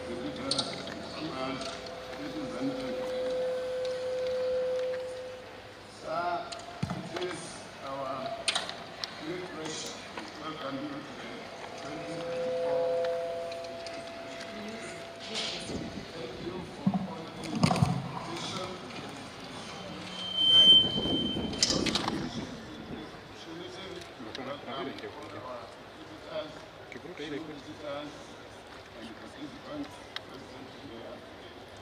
Your presence and continued support towards the show highlights the significance of celebrating agriculture, agribusiness, and trade in this region. Your Excellency, the Nairobi Trade Fair has, over the years, been committed to showcasing modern technologies and innovations that promote agriculture and trade activities within this region and beyond. Your Excellency, we are happy to announce that the 2024 Nairobi International Trade Fair has attracted over 300 trade exhibitors, both local and international. We have also witnessed a substantive growth in the livestock, farm and dairy sectors. Some of the international exhibitors are from the foreign countries: Pakistan, Argentina, Mozambique, Malawi, Ghana, Uganda, and Tanzania. Around only to recognize some of the exhibitors participating in our show for the very first time. WWF Kenya, LabSafe Corridor Development Authority, International Organization for Migration, number 4, Fairway Financial Consultancy Limited, among others. We appreciate your participation and look forward to your continued support in future shows. Your Excellency, we wish to recognize and appreciate the following institutions for their support in organizing this show: the national government, the Nairobi City County Government, Agriculture and Food Authority, Harvest Festival sponsors, among others. We also appreciate the continued support from the exhibitors and stakeholders in this region and beyond. Sir, I wish to thank the National Office through the Society National Chairperson, Mrs. Annabel Krenya, and the Chief Executive Officer, Mr. Bertrand Muthoka, for their assistance and guidance in preparing this event. I also wish to appreciate all branch and show committee members for their hard work and dedication which has seen the success of this event. Your Excellency, it is now my happy duty to call upon the Society National Chairperson, Mrs. Annabel Krenya, to carry out the program. Thank you and God bless you. Asante sana.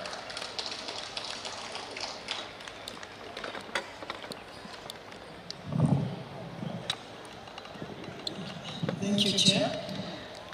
Our guest today is Excellency Honorable Rigathi Gachagua, the Deputy President of the Republic of Kenya, Dr. Kiprono Rono, the Principal Secretary for Agriculture, representing the Cabinet Secretary for Agriculture and Livestock Development, Dr. Anastasia Nalita, Nairobi City County Executive Committee member in charge of business and hustling opportunities, and other city county officials present. Excellencies, High Commissioners and Ambassadors present, ASK Nairobi Branch Chair, Mr. Joseph Mogo, sponsors of the 2024 Nairobi International Trade Fair, distinguished exhibitors, farmers, and the people of Nairobi City County, ladies and gentlemen. Your Excellency, on behalf of the Agricultural Society of Kenya, it is my honor and I'm privileged to welcome you to the 2024 Nairobi International Trade Fair. This year, sir, marks the 123rd edition of this trade fair, a tradition that began in 1902. We are grateful, sir, for your presence, and we are happy that you have been able to be with us today in Nairobi Trade Fair and in very many other shows across the country. To our valued stakeholders, exhibitors, and visitors, we wish to also welcome you to this event. We appreciate your continued support and participation in the Society's events. Your Excellency, on the theme for the trade fair this year, not only do we underscore the importance of promoting sustainable agriculture and trade practices, but also align with the national government's core pillar of agriculture transformation and inclusive growth. The Nairobi International Trade Fair, sir, serves as a testament to our collective efforts in showcasing cutting-edge technologies and innovations in agriculture and trade. This fair contributes to creating a more productive, sustainable, and resilient agriculture sector while driving economic growth and competitiveness for entrepreneurs.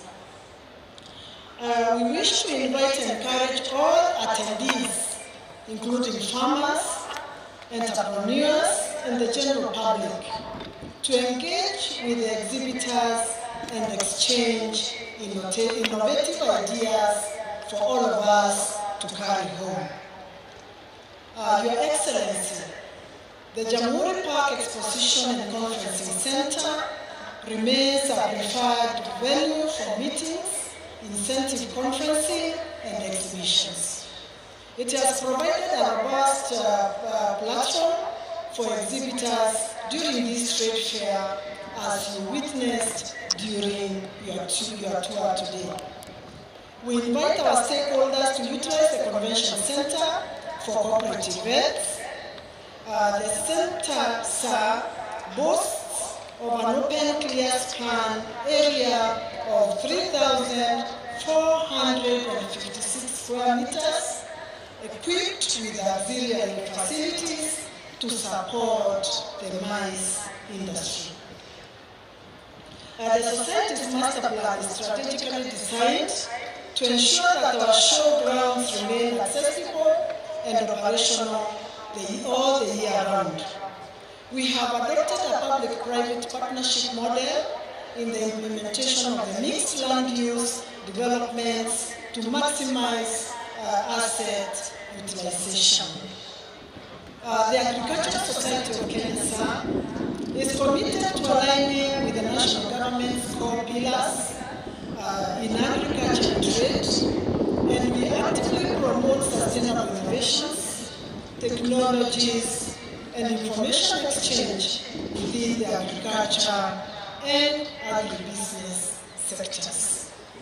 Our commitment extends to empowering micro, small, and medium-sized enterprises through provision of business incubation centers for startups. In collaboration with the Ministry of Housing and Urban Development, as well as the National Construction Authority, we have incorporated housing plans that showcase advanced construction technologies and affordable housing solutions. Sir, the rehab of job creation, our annual shows and trade fairs have provided over 50,000 part-time employment opportunities to many Kenyans. We remain unwavering in our commitment to environmental conservation.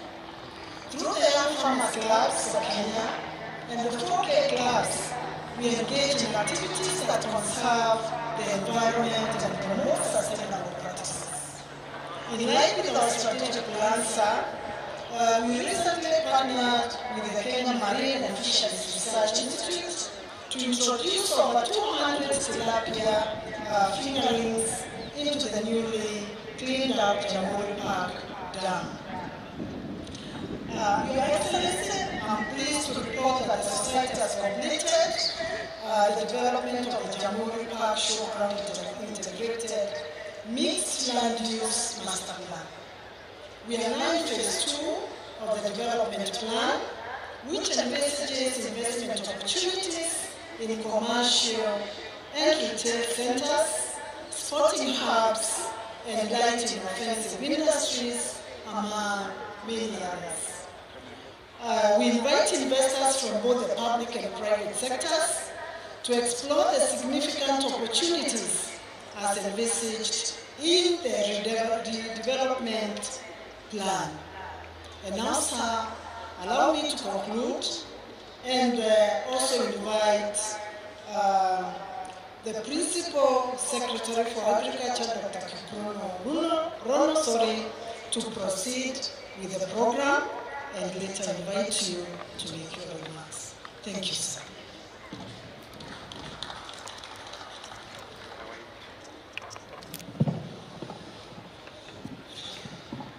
Yes, Your Excellency, sir, the Deputy President, Honorable Rigathi Gachagua, who is our chief guest for this event today, the team from the ASK show led by the chairperson and the chairman of the Nairobi chapter, the county government of Nairobi,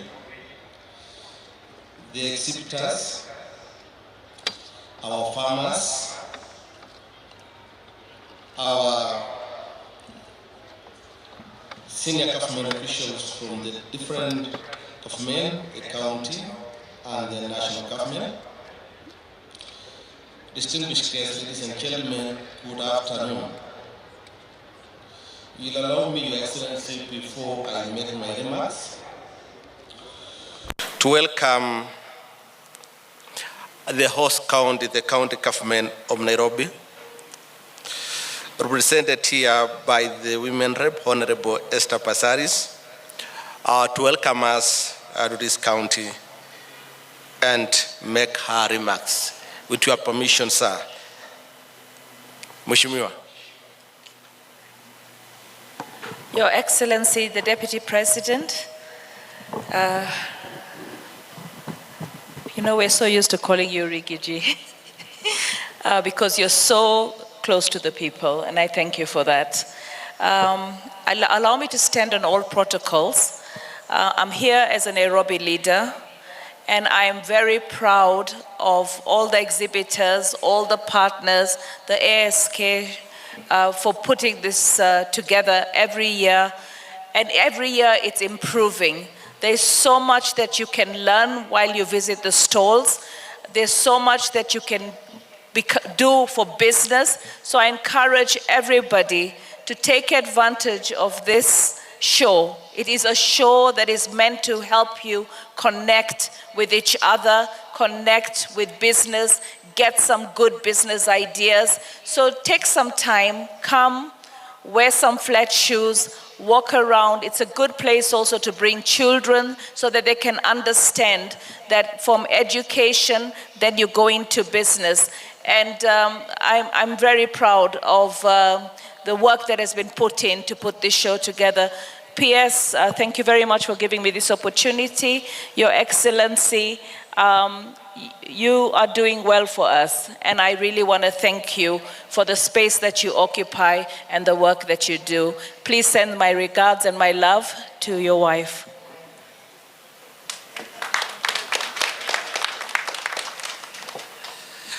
Thank you, Honorable Esther Passaris. Your Excellency, first of all, let me take this opportunity to thank you most sincerely for the continuous support to this ministry.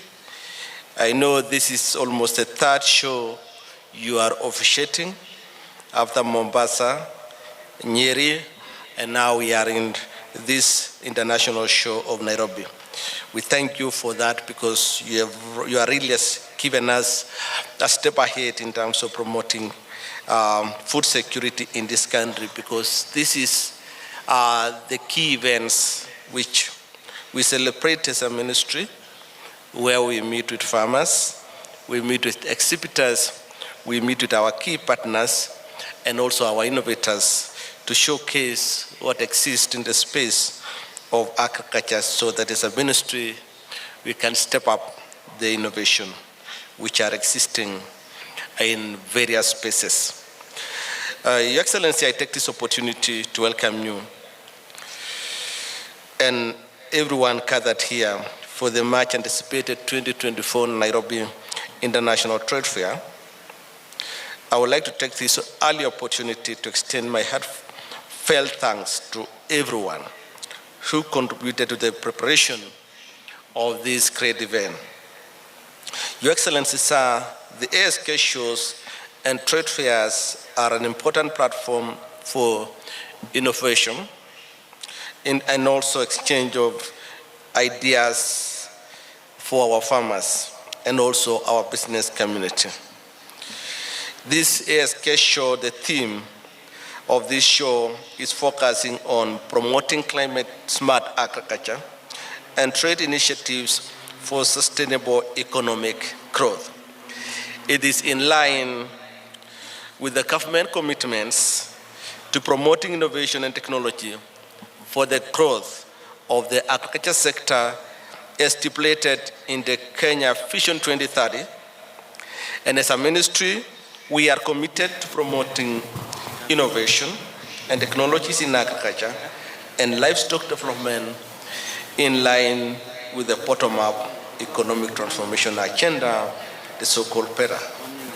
Your Excellency, in the past, we faced challenges such as high input cost, climate change, prolonged droughts, floods, and limited access to financial services, but have made significant strides to our continued support to the sector of agriculture. Notably, the fertilizer subsidy program, Your Excellency, has driven a 43% increase in maize production, with food insecure Kenyans declining from 1.9 million to 1 million people in 2024 through technology-driven innovations. Last week, sir, the smallholder tea farmers also benefited from the fertilizer program that has already started reaching the farmers through their factories conduit. We have managed to distribute so far 1 million bags of 50 kilograms of fertilizers to our tea farmers across the country, and we are anticipating phase 2 of it in the next 2 weeks of 1 million bags to completely address the issues affecting the tea farmers on matters to do with fertilizers. Your Excellency, sir, the ministry is focused on providing high quality, affordable services to small-scale farmers, which is key to agricultural transformation.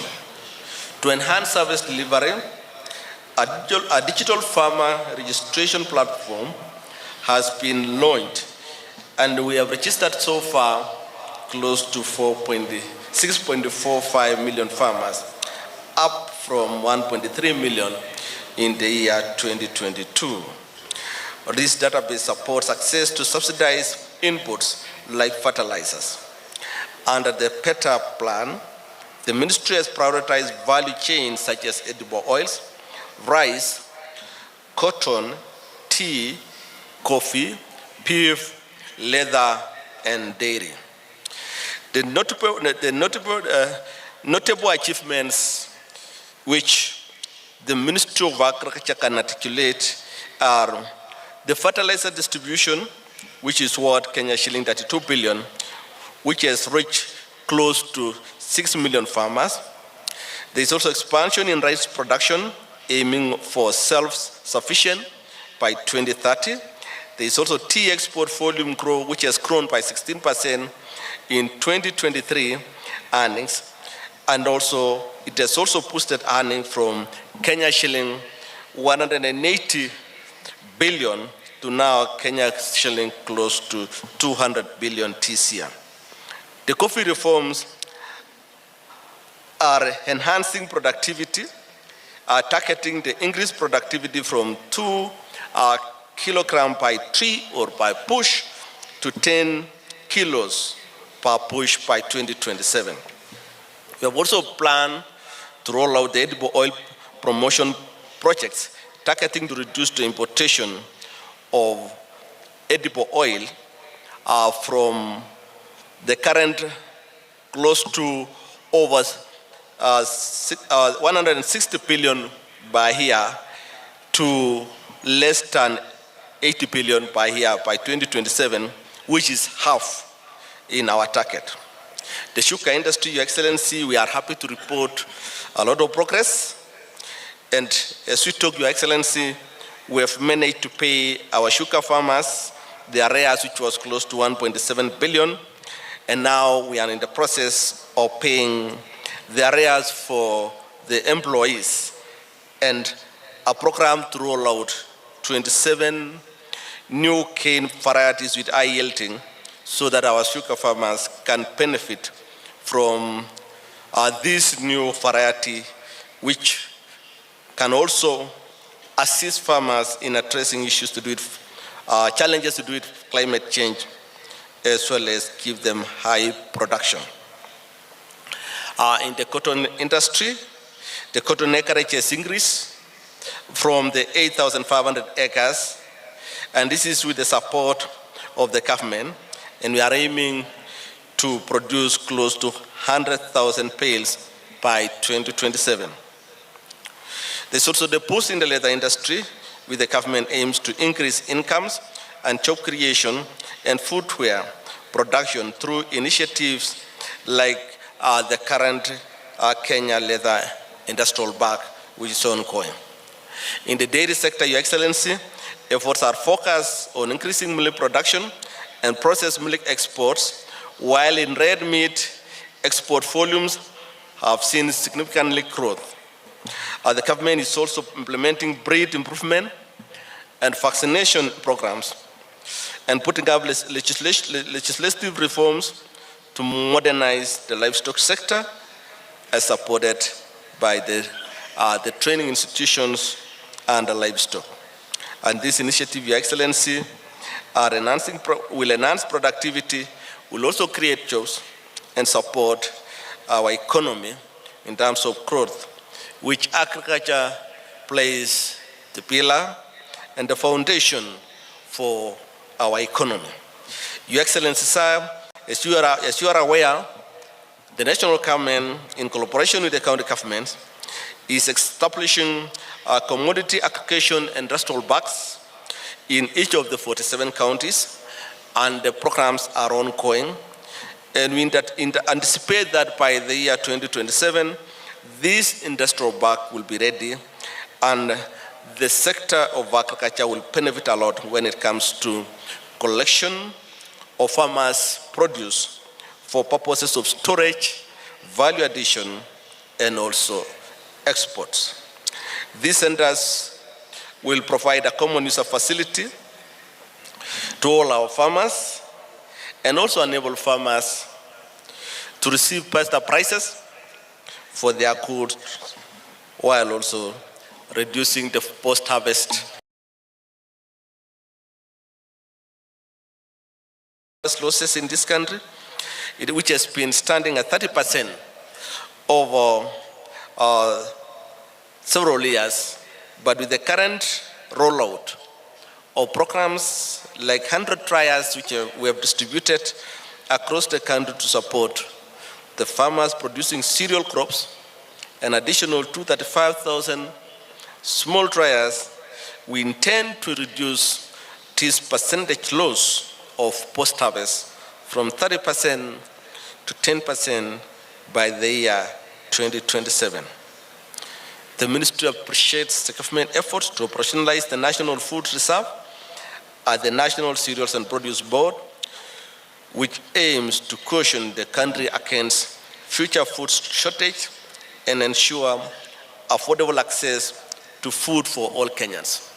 As you are aware, Your Excellency, through the government intervention, we have managed to procure close to 700,000 bags of maize, and they are now stored in our National Cereals and Produce Board, and we are moving ahead to see how we can sell this maize to our millers so that we can get money to buy more maize from our farmers, because we are projecting a bumper harvest this year of close to 84 million bags of 90 kilograms of maize this year. So despite the favorable condition, the unfavorable conditions and unsustainable farming practices, we have managed as a ministry to roll out major programs targeting the small-scale farmers, the so-called Mamamboka, under the Kitchen Garden Initiative, which we believe that if this program succeeds, it will address the food security challenges at our household, now allowing the national government to deal with our food for exports. Your Excellency, the increased availability of staple food has led to lower maize prices which as we talk now, it has reduced the cost of maize flour. The 2 kilogram has reduced from the 250 Kenya shilling per 2 kilograms to now 120 Kenya shilling per 2 kilogram by in September 2024.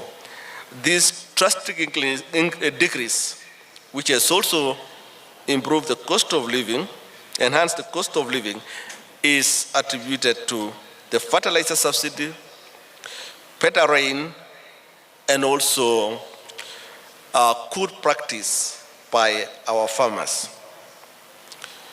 In conclusion, Your Excellency, scaling up sustainable agricultural practice is crucial, particularly in supporting smallholder farmers, especially youth and women, who apply a significant role in food production.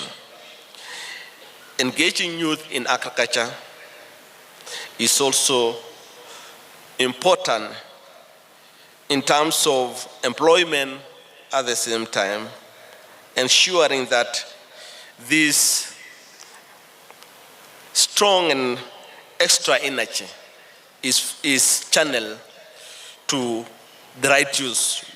And we believe that agriculture being the main employer at our rural areas, our youth with the mechanization will have an added advantage when it comes to farming. Your Excellency, with those few remarks, it is now my humble duty and privilege to invite you to officially open the Nairobi National Trade Fair 2024. Welcome, sir. So can we remain upstanding?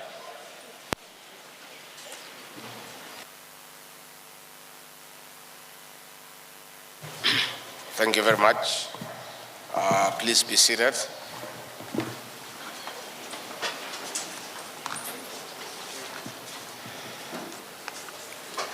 The Principal Secretary for Crop Development, Dr. Paul Rono, the ESK National Chairperson, Annabel Kirinya, the Nairobi ASK Chairman, Joseph Mogo, the ESK CEO, distinguished farmers and exhibitors. It is with great pleasure that I address farmers, traders, and agro-based innovators today at the opening of this year's Nairobi Trade Fair on behalf of His Excellency, President William Ruto. The Trade Fair is a platform for our farmers to sample innovations as they seek to improve productivity. It is also a moment of learning and borrowing best practices from fellow farmers as well as experts in crop and animal husbandry. This is important, especially now that the agricultural sector is under threat from climate change, which is diminishing returns. It is also time that we are seeking to put more money into the pocket of the farmer as we transition from subsistence to profitable agripreneurship. In this regard, I wish to congratulate and thank the Ministry of Agriculture and the Agricultural Society of Kenya for this year's theme, promoting climate-smart agriculture and trade initiatives for sustainable economic growth. Distinguished farmers, ladies and gentlemen, our administration recognizes the agricultural sector as the basis and driver of the manufacturing and industrial revolution of this country. It is in line with our development plan, the bottom-up economic transformation agenda. But this is not possible unless we support the farmer to incorporate climate resilient structures, including drought-tolerant crop and animal varieties, recycling of organic matter to reduce carbon emissions, pollution, and other related factors. This is one of the reasons that I'm excited with the innovations exhibited there in form of farm machinery, appliances, as well as best crops and animal management practices. Some of the outstanding innovations are from our Juakali sector, which is driving transformative and affordable solutions to the small-scale farmer and small industries. This is a milestone in catalyzing value addition under various subsectors such as the cotton industry. To encourage the artisans to do more, we are now certifying their skills knowledge and expertise through the recognition of prior learning policy, which was launched in March 2023. Through partnerships with the TVET institutions, my office, in collaboration with line ministries, has created a framework of linking skilled artisans to jobs and business opportunities, including value addition, agribusiness, agri-tech, and local manufacturing. I encourage farmers to take the challenge and integrate climate-smart agriculture practices displayed here by our artisans to boost production. Distinguished farmers and exhibitors, in the face of adverse climate, we are supporting our farmer for better returns through the agriculture sector reforms. The recently announced 2024 tea bonus for small-scale farmers has significantly increased, but some farmers earn much less due to high-cost production, low-quality tea, and financial management challenges, which require urgent action from the Kenya Tea Development Agency. My office, in collaboration with the Ministry of Agriculture, Tea Board of Kenya, and other key agencies, are working on administrative and operational reforms for maximum benefit of tea farmers. We are also supporting factories' installation of orthodox tea machines as one of the ways of diversifying to fetch more money. This is apart from providing equipment for specialty tea production, efforts that have increased smallholder farmer earnings from 59 shillings in 2022 to 66 shillings in 2024. I therefore urge our farmers who are uprooting tea bushes more so in the waste of the rift to give us time to streamline the subsector as promised. Distinguished farmers, ladies and gentlemen, on the coffee subsector, reforms at the Nairobi Coffee Exchange are bearing fruit, with 47 auctions conducted since reopening in August 2023 to date. The average price per 50 kg bag has increased to $237 from $188 before the reforms. Today, we have 15 farmer cooperative union brokers or grower brokers who are presenting own coffee for sale at the Nairobi Coffee Exchange as opposed to only one before the reforms. This is the transparency and empowerment we envisaged under the coffee reforms, where the farmer is king. Besides, the direct settlement system has ensured faster and transparent payment of coffee sale proceeds. This has alleviated cash flow challenges among farmers, enabling them to reinvest in farm inputs for productivity. The government has also initiated the Coffee Cherry Advance Kitty, managed by the new Kenya Planters Cooperative Union. In the financial year 2024-2025, we have an additional allocation of 3 billion shillings for the Coffee Cherry Revolving Fund. In expanding and sustaining our coffee export markets, we have leveraged commercial diplomacy through our foreign missions. As regards the European Union deforestation regulations, my office is coordinating a high-level interministerial committee for compliance before December 30, 2024. I wish to assure our farmers that we will comply. To further our interventions in the agricultural sector, we have registered and georeferenced at least 15,895 agro-dealers and 7,115 stockists across 45 counties, excluding Nairobi and Mombasa. This will ensure close monitoring of distribution of quality farm inputs. In our determination to cut and end importation of edible oils, we have supplied over 556 metric tons of sunflower seeds to farmers in 34 counties, with more investment in seed multiplication and coconut cultivation. This has increased land under sunflower farming from 60,000 acres in 2022 to 64,000 acres in 2024. With improved local production, we have stopped sugar importation, which has contributed to low prices for consumers. Due to increased maize production, there has been a drop in the cost of 2 kg maize flour packet from 169 shillings at the beginning of the year to 130 shillings. In sustaining production, we have also distributed over 8.6 million bags of fertilizer this year, against 1.4 million bags in 2022. In the leather industry, we have made operational the Kariokor Common Manufacturing Facility, completing the central effluent treatment plants at Kenani Industrial Leather Park and providing training and tools to flayers. On the other hand, livestock insurance scheme has increased from 304,000 in 2022 to 503,000 in 2024, providing financial support to pastoralists. Under the dairy and meat value chains, the government has raised guaranteed minimum price per litre of milk by 35% from 37 shillings in 2022 to 50 shillings per litre in 2024.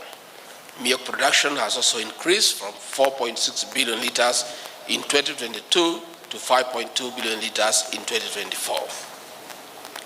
On the animal genetic resources, we produced 944 doses of bull semen and established a new goat semen facility. We also continue implementing duty waivers and VAT exemptions to increase access to affordable livestock feeds.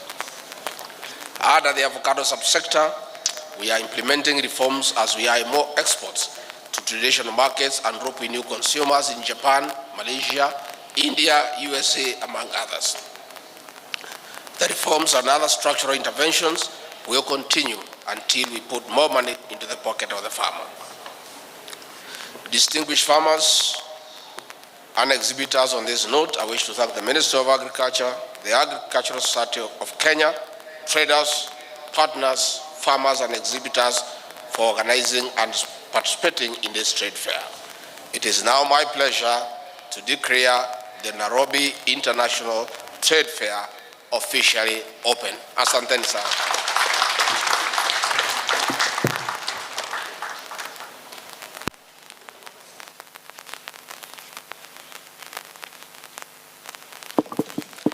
Thank you so much. Let's appreciate His Excellency, the Deputy President. Your Excellency, we now kindly invite you to kindly join us with the laws that are guiding ASK. The Organizational Agricultural Society of Kenya is kindly inviting Your Excellency to award winners of various categories. And in this regard, I would like to invite Mr. John to take us through the first category. In line with the state constitution, the following have been awarded life governors. Smith from Nakuru branch. Dr. Pamela Smith, Mr. Robert Fuo Mwandi, Dr. Aris Ruto,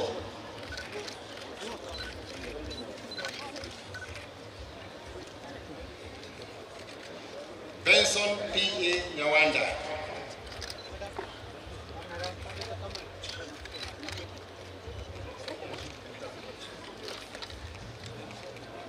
David Lewa, Nairobi branch.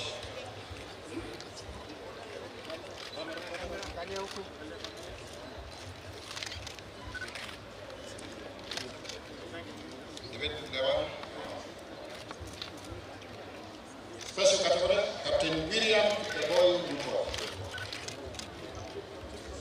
Dr. Isaac Kalua Green.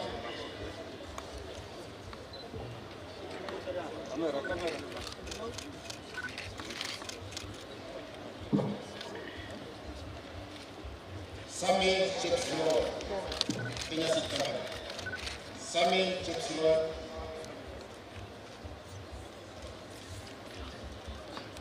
Years award, Francis Gitwanda.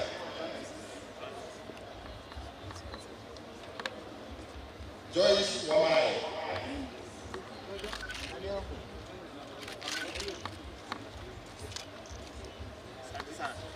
Mr. Steven, Dr. Steven Joka.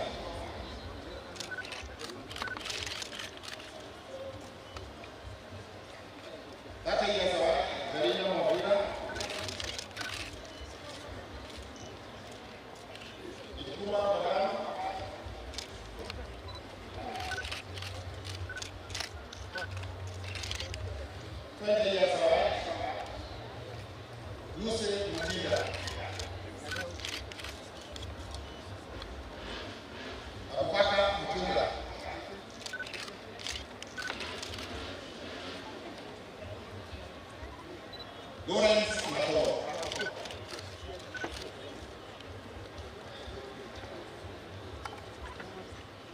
Thank you, sir.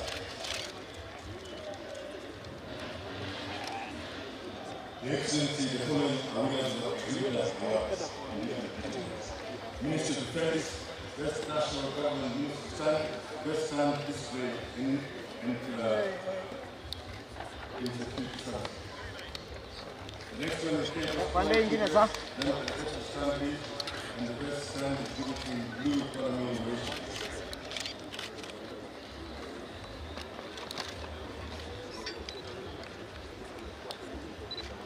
Next, KSC, most striking display, and the best seed producing and marketing stand. Next, the University of Technology, best innovation and invention stand. Next, Kilowatt Services, best stand in tourism and tourism jobs.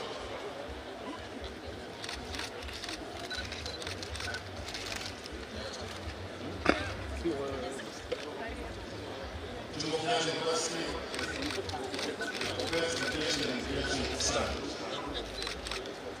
Kilowatt Services, the best stand in tourism and jobs.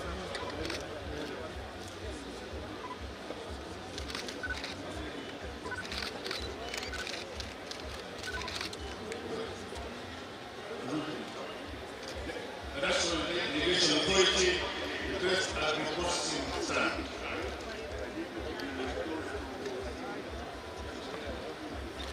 The next is Green Africa Group, best energy saving and conservation sector stand.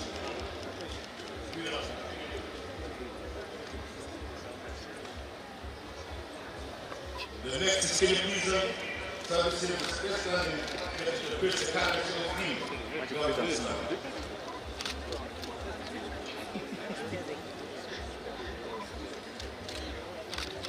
Next is Kenya Development Authority, the best stand in addressing information technology and communication system.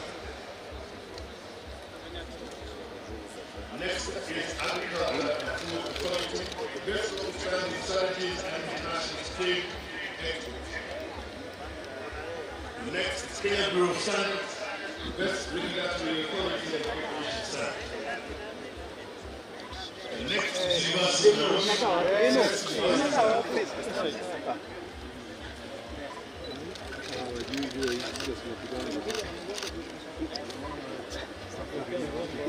The next is Kenya University, best stand in research and development and education sector. Camera, stop the camera. Next is National Police Service, best stand that promotes national cohesion and integration development.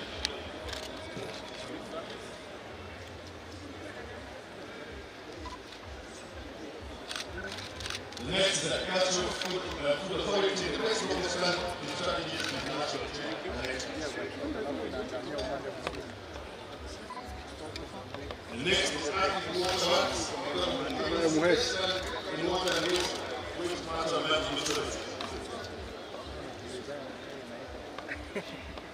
Next is independent electoral authority. Face the camera, face the camera.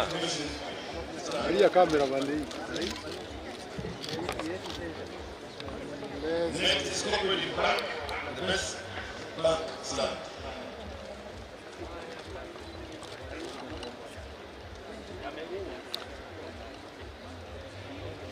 The next is KCB Bank, the stand that best established the currency of financial exchange.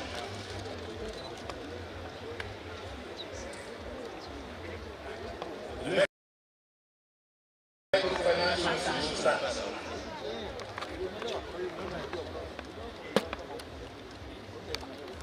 The next, Social Health Authority, the best financial institution stand under the bank. Next, Shima Sako, the best population movement or Sako stand.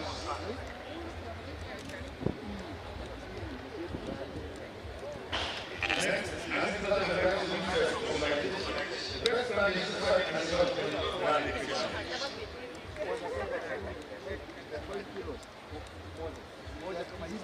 Next is Kenji, the best stand in society and community sciences.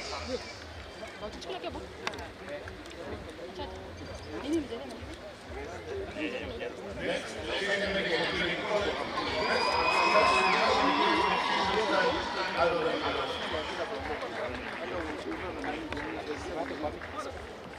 next is the Kilomori Farmers and Cooperative Society, the best local manufacturers and commercial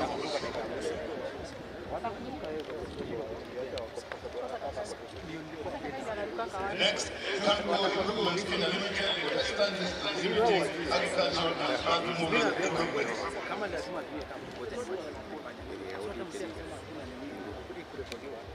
The next is West Government Social Fund Society.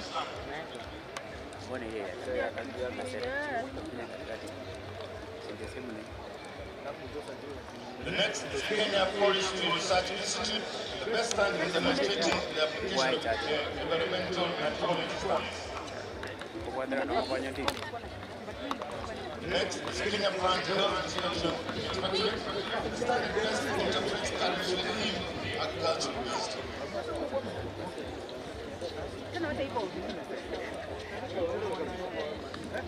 Finally, the next is Chairman Second National Service and Third, Ministry of Youth Affairs, Economy and Sports.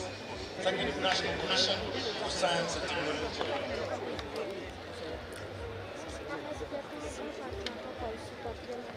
The Ministry of Youth Affairs, Creative and Economy and Sports. We also had a special category, informal sector, Mr. John Ogello. Informal sector, Mr. John Ogello.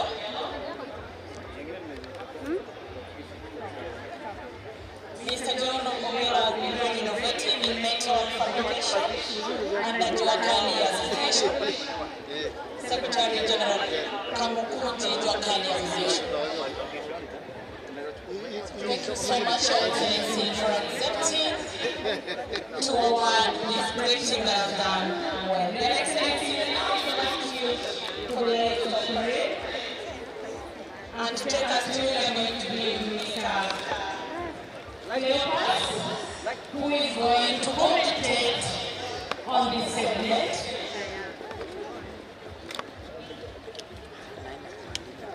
Let us take our position, the rest of us, and let's sit on the dais because we are coming back for the national anthem. Kwa heshima kubwa sana with the security team, let's have everyone seated at the dais. Let's have everyone seated at the dais and allow His Excellency to be in the next parade. Security team, assist us so that everyone is seated. The exhibitors are ready. Thank you so much. 10 Mr. minutes here. And then the procedure is they must make sure no damage to the animal. And from now, can we start? As the shearing continues, we have a group who are doing the spinning of the freeze after it has been shown from the animal. Then we have it there, stand the animal. Afterwards, we're able to do the scars. Hapa kuna shearing ya kondoo inaendelea hapa mheshimiwa, na tukiendelea na hayo kuna livestock parade itafuata. Kwa hivyo ningependa wale wako na mifugo wasilete, watembee polepole ili wageni waheshimiwa wapate kuziona.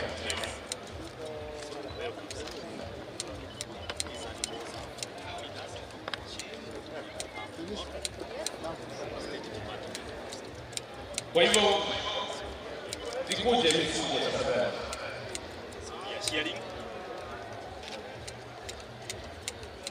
Yes, we have 10 minutes to hapo mbele tunaona make sure there is no cut. Ng'ombe aina ya Make sure there is no cut. As we continue.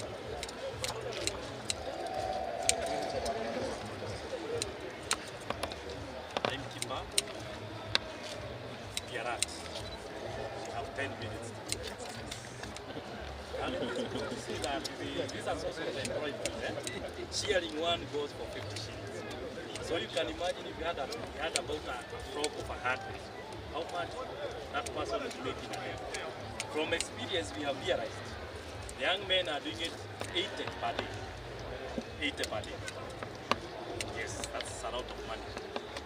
And so when the young people we say we don't have jobs, we have opportunities for this. Yes, currently we have what we call direct. We have the direct chair. See now somebody somewhere has already placed somewhere. Daktari, can you do the necessary? So just relax and take your time and you relax. So the mechanization is there. Yeah. Yes, one of the exhibitors, my friend Kata Mnyama.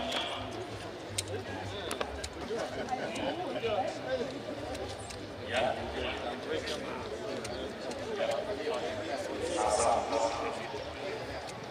Mr. Cleopas Okore, please take us through the livestock parade. Oh, thank you very much. Mheshimiwa Naibu wa Rais, hapa mbele yako ilikuwa ng'ombe aina ya Boran, ng'ombe ambayo inafugwa kwa ajili ya nyama. Ukiona unaona nyama nzuri, hata ukiona kuuzwa kama hapa. Hapa mbele nyuma iko pia kutoka hiyo sasa. Ukiona vizuri ni wale wazuri kabisa. Ni jumbe wale watakuwa na kwa chama yako tafadhali. Ukija upande wa baadhi hapa kuna ng'ombe ile ya acha. Inatoa maziwa mzuri na mafuta na pia inaweza kupige kiasi. Acha inasikia na wakulima sehemu nyingi za Kenya. Na pia unaweza kufanya kitu cross na wale wetu wa kienyeji na uweze kupata maziwa ya kutosha.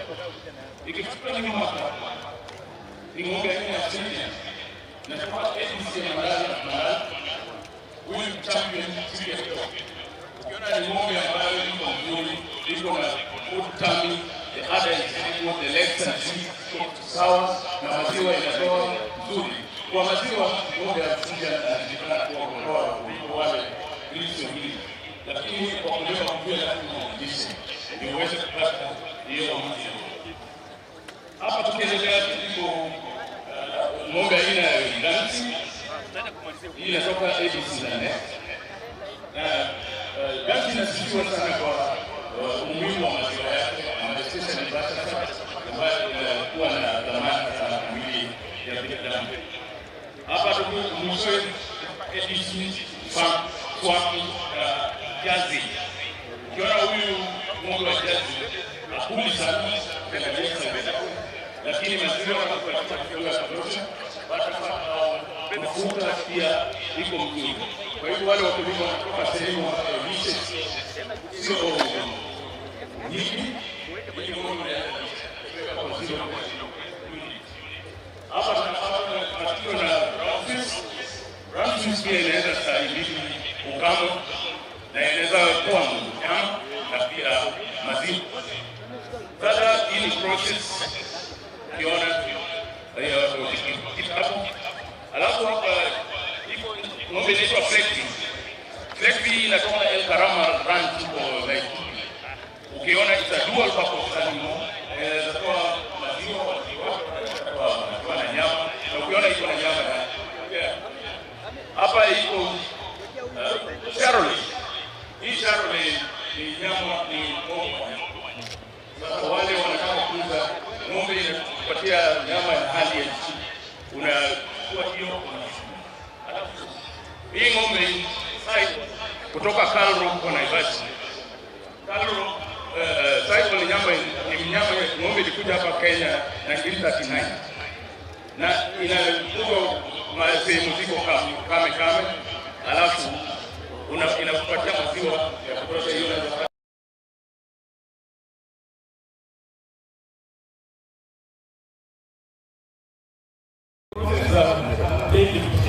unaweza kuuliza ni ndani side ndani na fridge zingine pia. Sasa unaona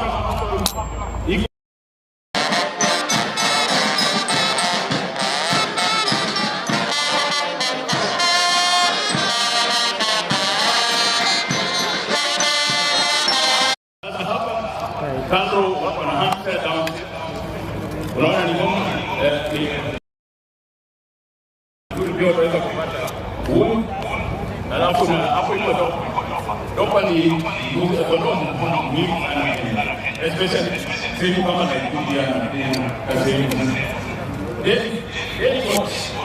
Naona toka hii tunapatia maziwa. Ukilisha vizuri unaweza kufikia hata Japan. Ukiwa na shamba kidogo unafuga hiyo inakula chakula kidogo na badala ya kuweka ng'ombe wako unaweka au zakani unaweza kuwalisha. Kwa hivyo hao watu wanataka pia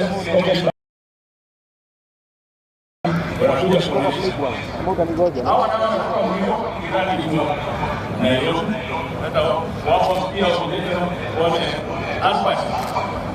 Alpine pia ni kutia ambayo inajulikana na ina sifa juu ya kutoa maziwa. Kwa hivyo tunaendelea kwenda kumaliza Dairy Research Institute Naivasha.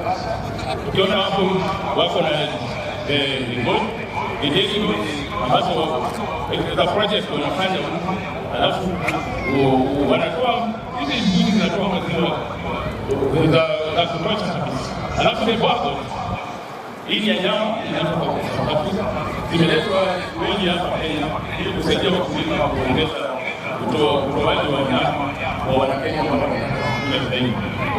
Hapa iko ni small insect group hii kwa tengenezi na ukiangalia inaweza kaa na haisuki na utaipata karibu kwenye kima hiyo iko kumingi sana. Sasa kuna wale sasa the rabbits hapa wako rabbits labda wangeweza kuleta wengine live na kuleta tadani au YouTube because labda kwenda huko inakuwa lakini rabbits inaweza ni substitute ya ukikuza hiyo wale wanataka unaweza weka rabbits ni very helpful kwa kusupply huko pia hawajawahi kwa hiyo asante sana kwa kumpatia nafasi hii kupresent. Thank you so much, Your Excellency, ladies and gentlemen. Please let's take our position. Our next and the last session will be the beating of the retreat.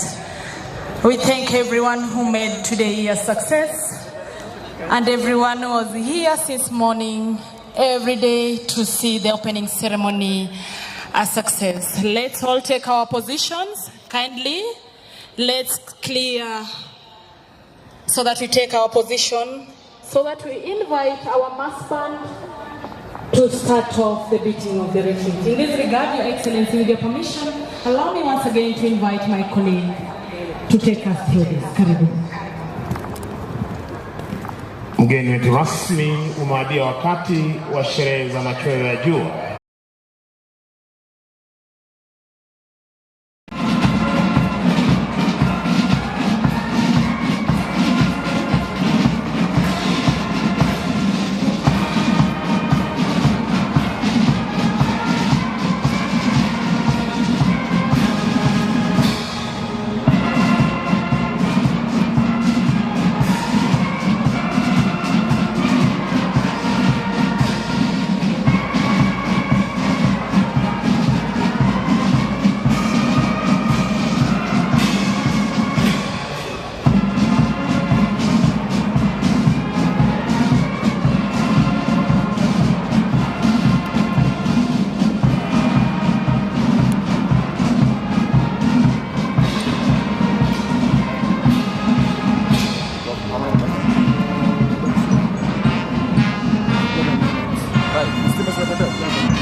Atieno kuweza kuchukua usukani wa bendi hizi na tayari kutekeleza wajibu wake jioni ya leo.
Kwa heshima naomba sote tusimame kwa wimbo wa Injili, wimbo wa kushusha bendera, wimbo wetu wa taifa na wimbo wa Jumuiya ya Afrika Mashariki. Waliovalia kofia zisizo rasmi, kwa heshima tuweze kuzivua tafadhali.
Hivi sasa mwelekezi wa bendi hizi, afisa mteule daraja la kwanza Mary Eki, kija kumwomba mgeni wetu rasmi naibu rais idhini ya kuondoa bendi hizi uwanjani.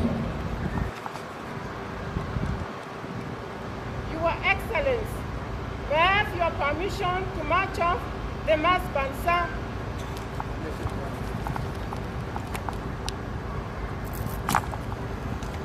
Asanteni kwa heshima, tunaweza kuketi tafadhali.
Kenya Wildlife Service Park.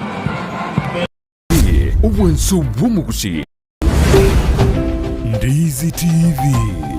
Obwansu bw'omugusi. Konko bwogusi neji kaunti chito etanaine. Una e kaunti ya Kisii, Nyamira, Homa Bay.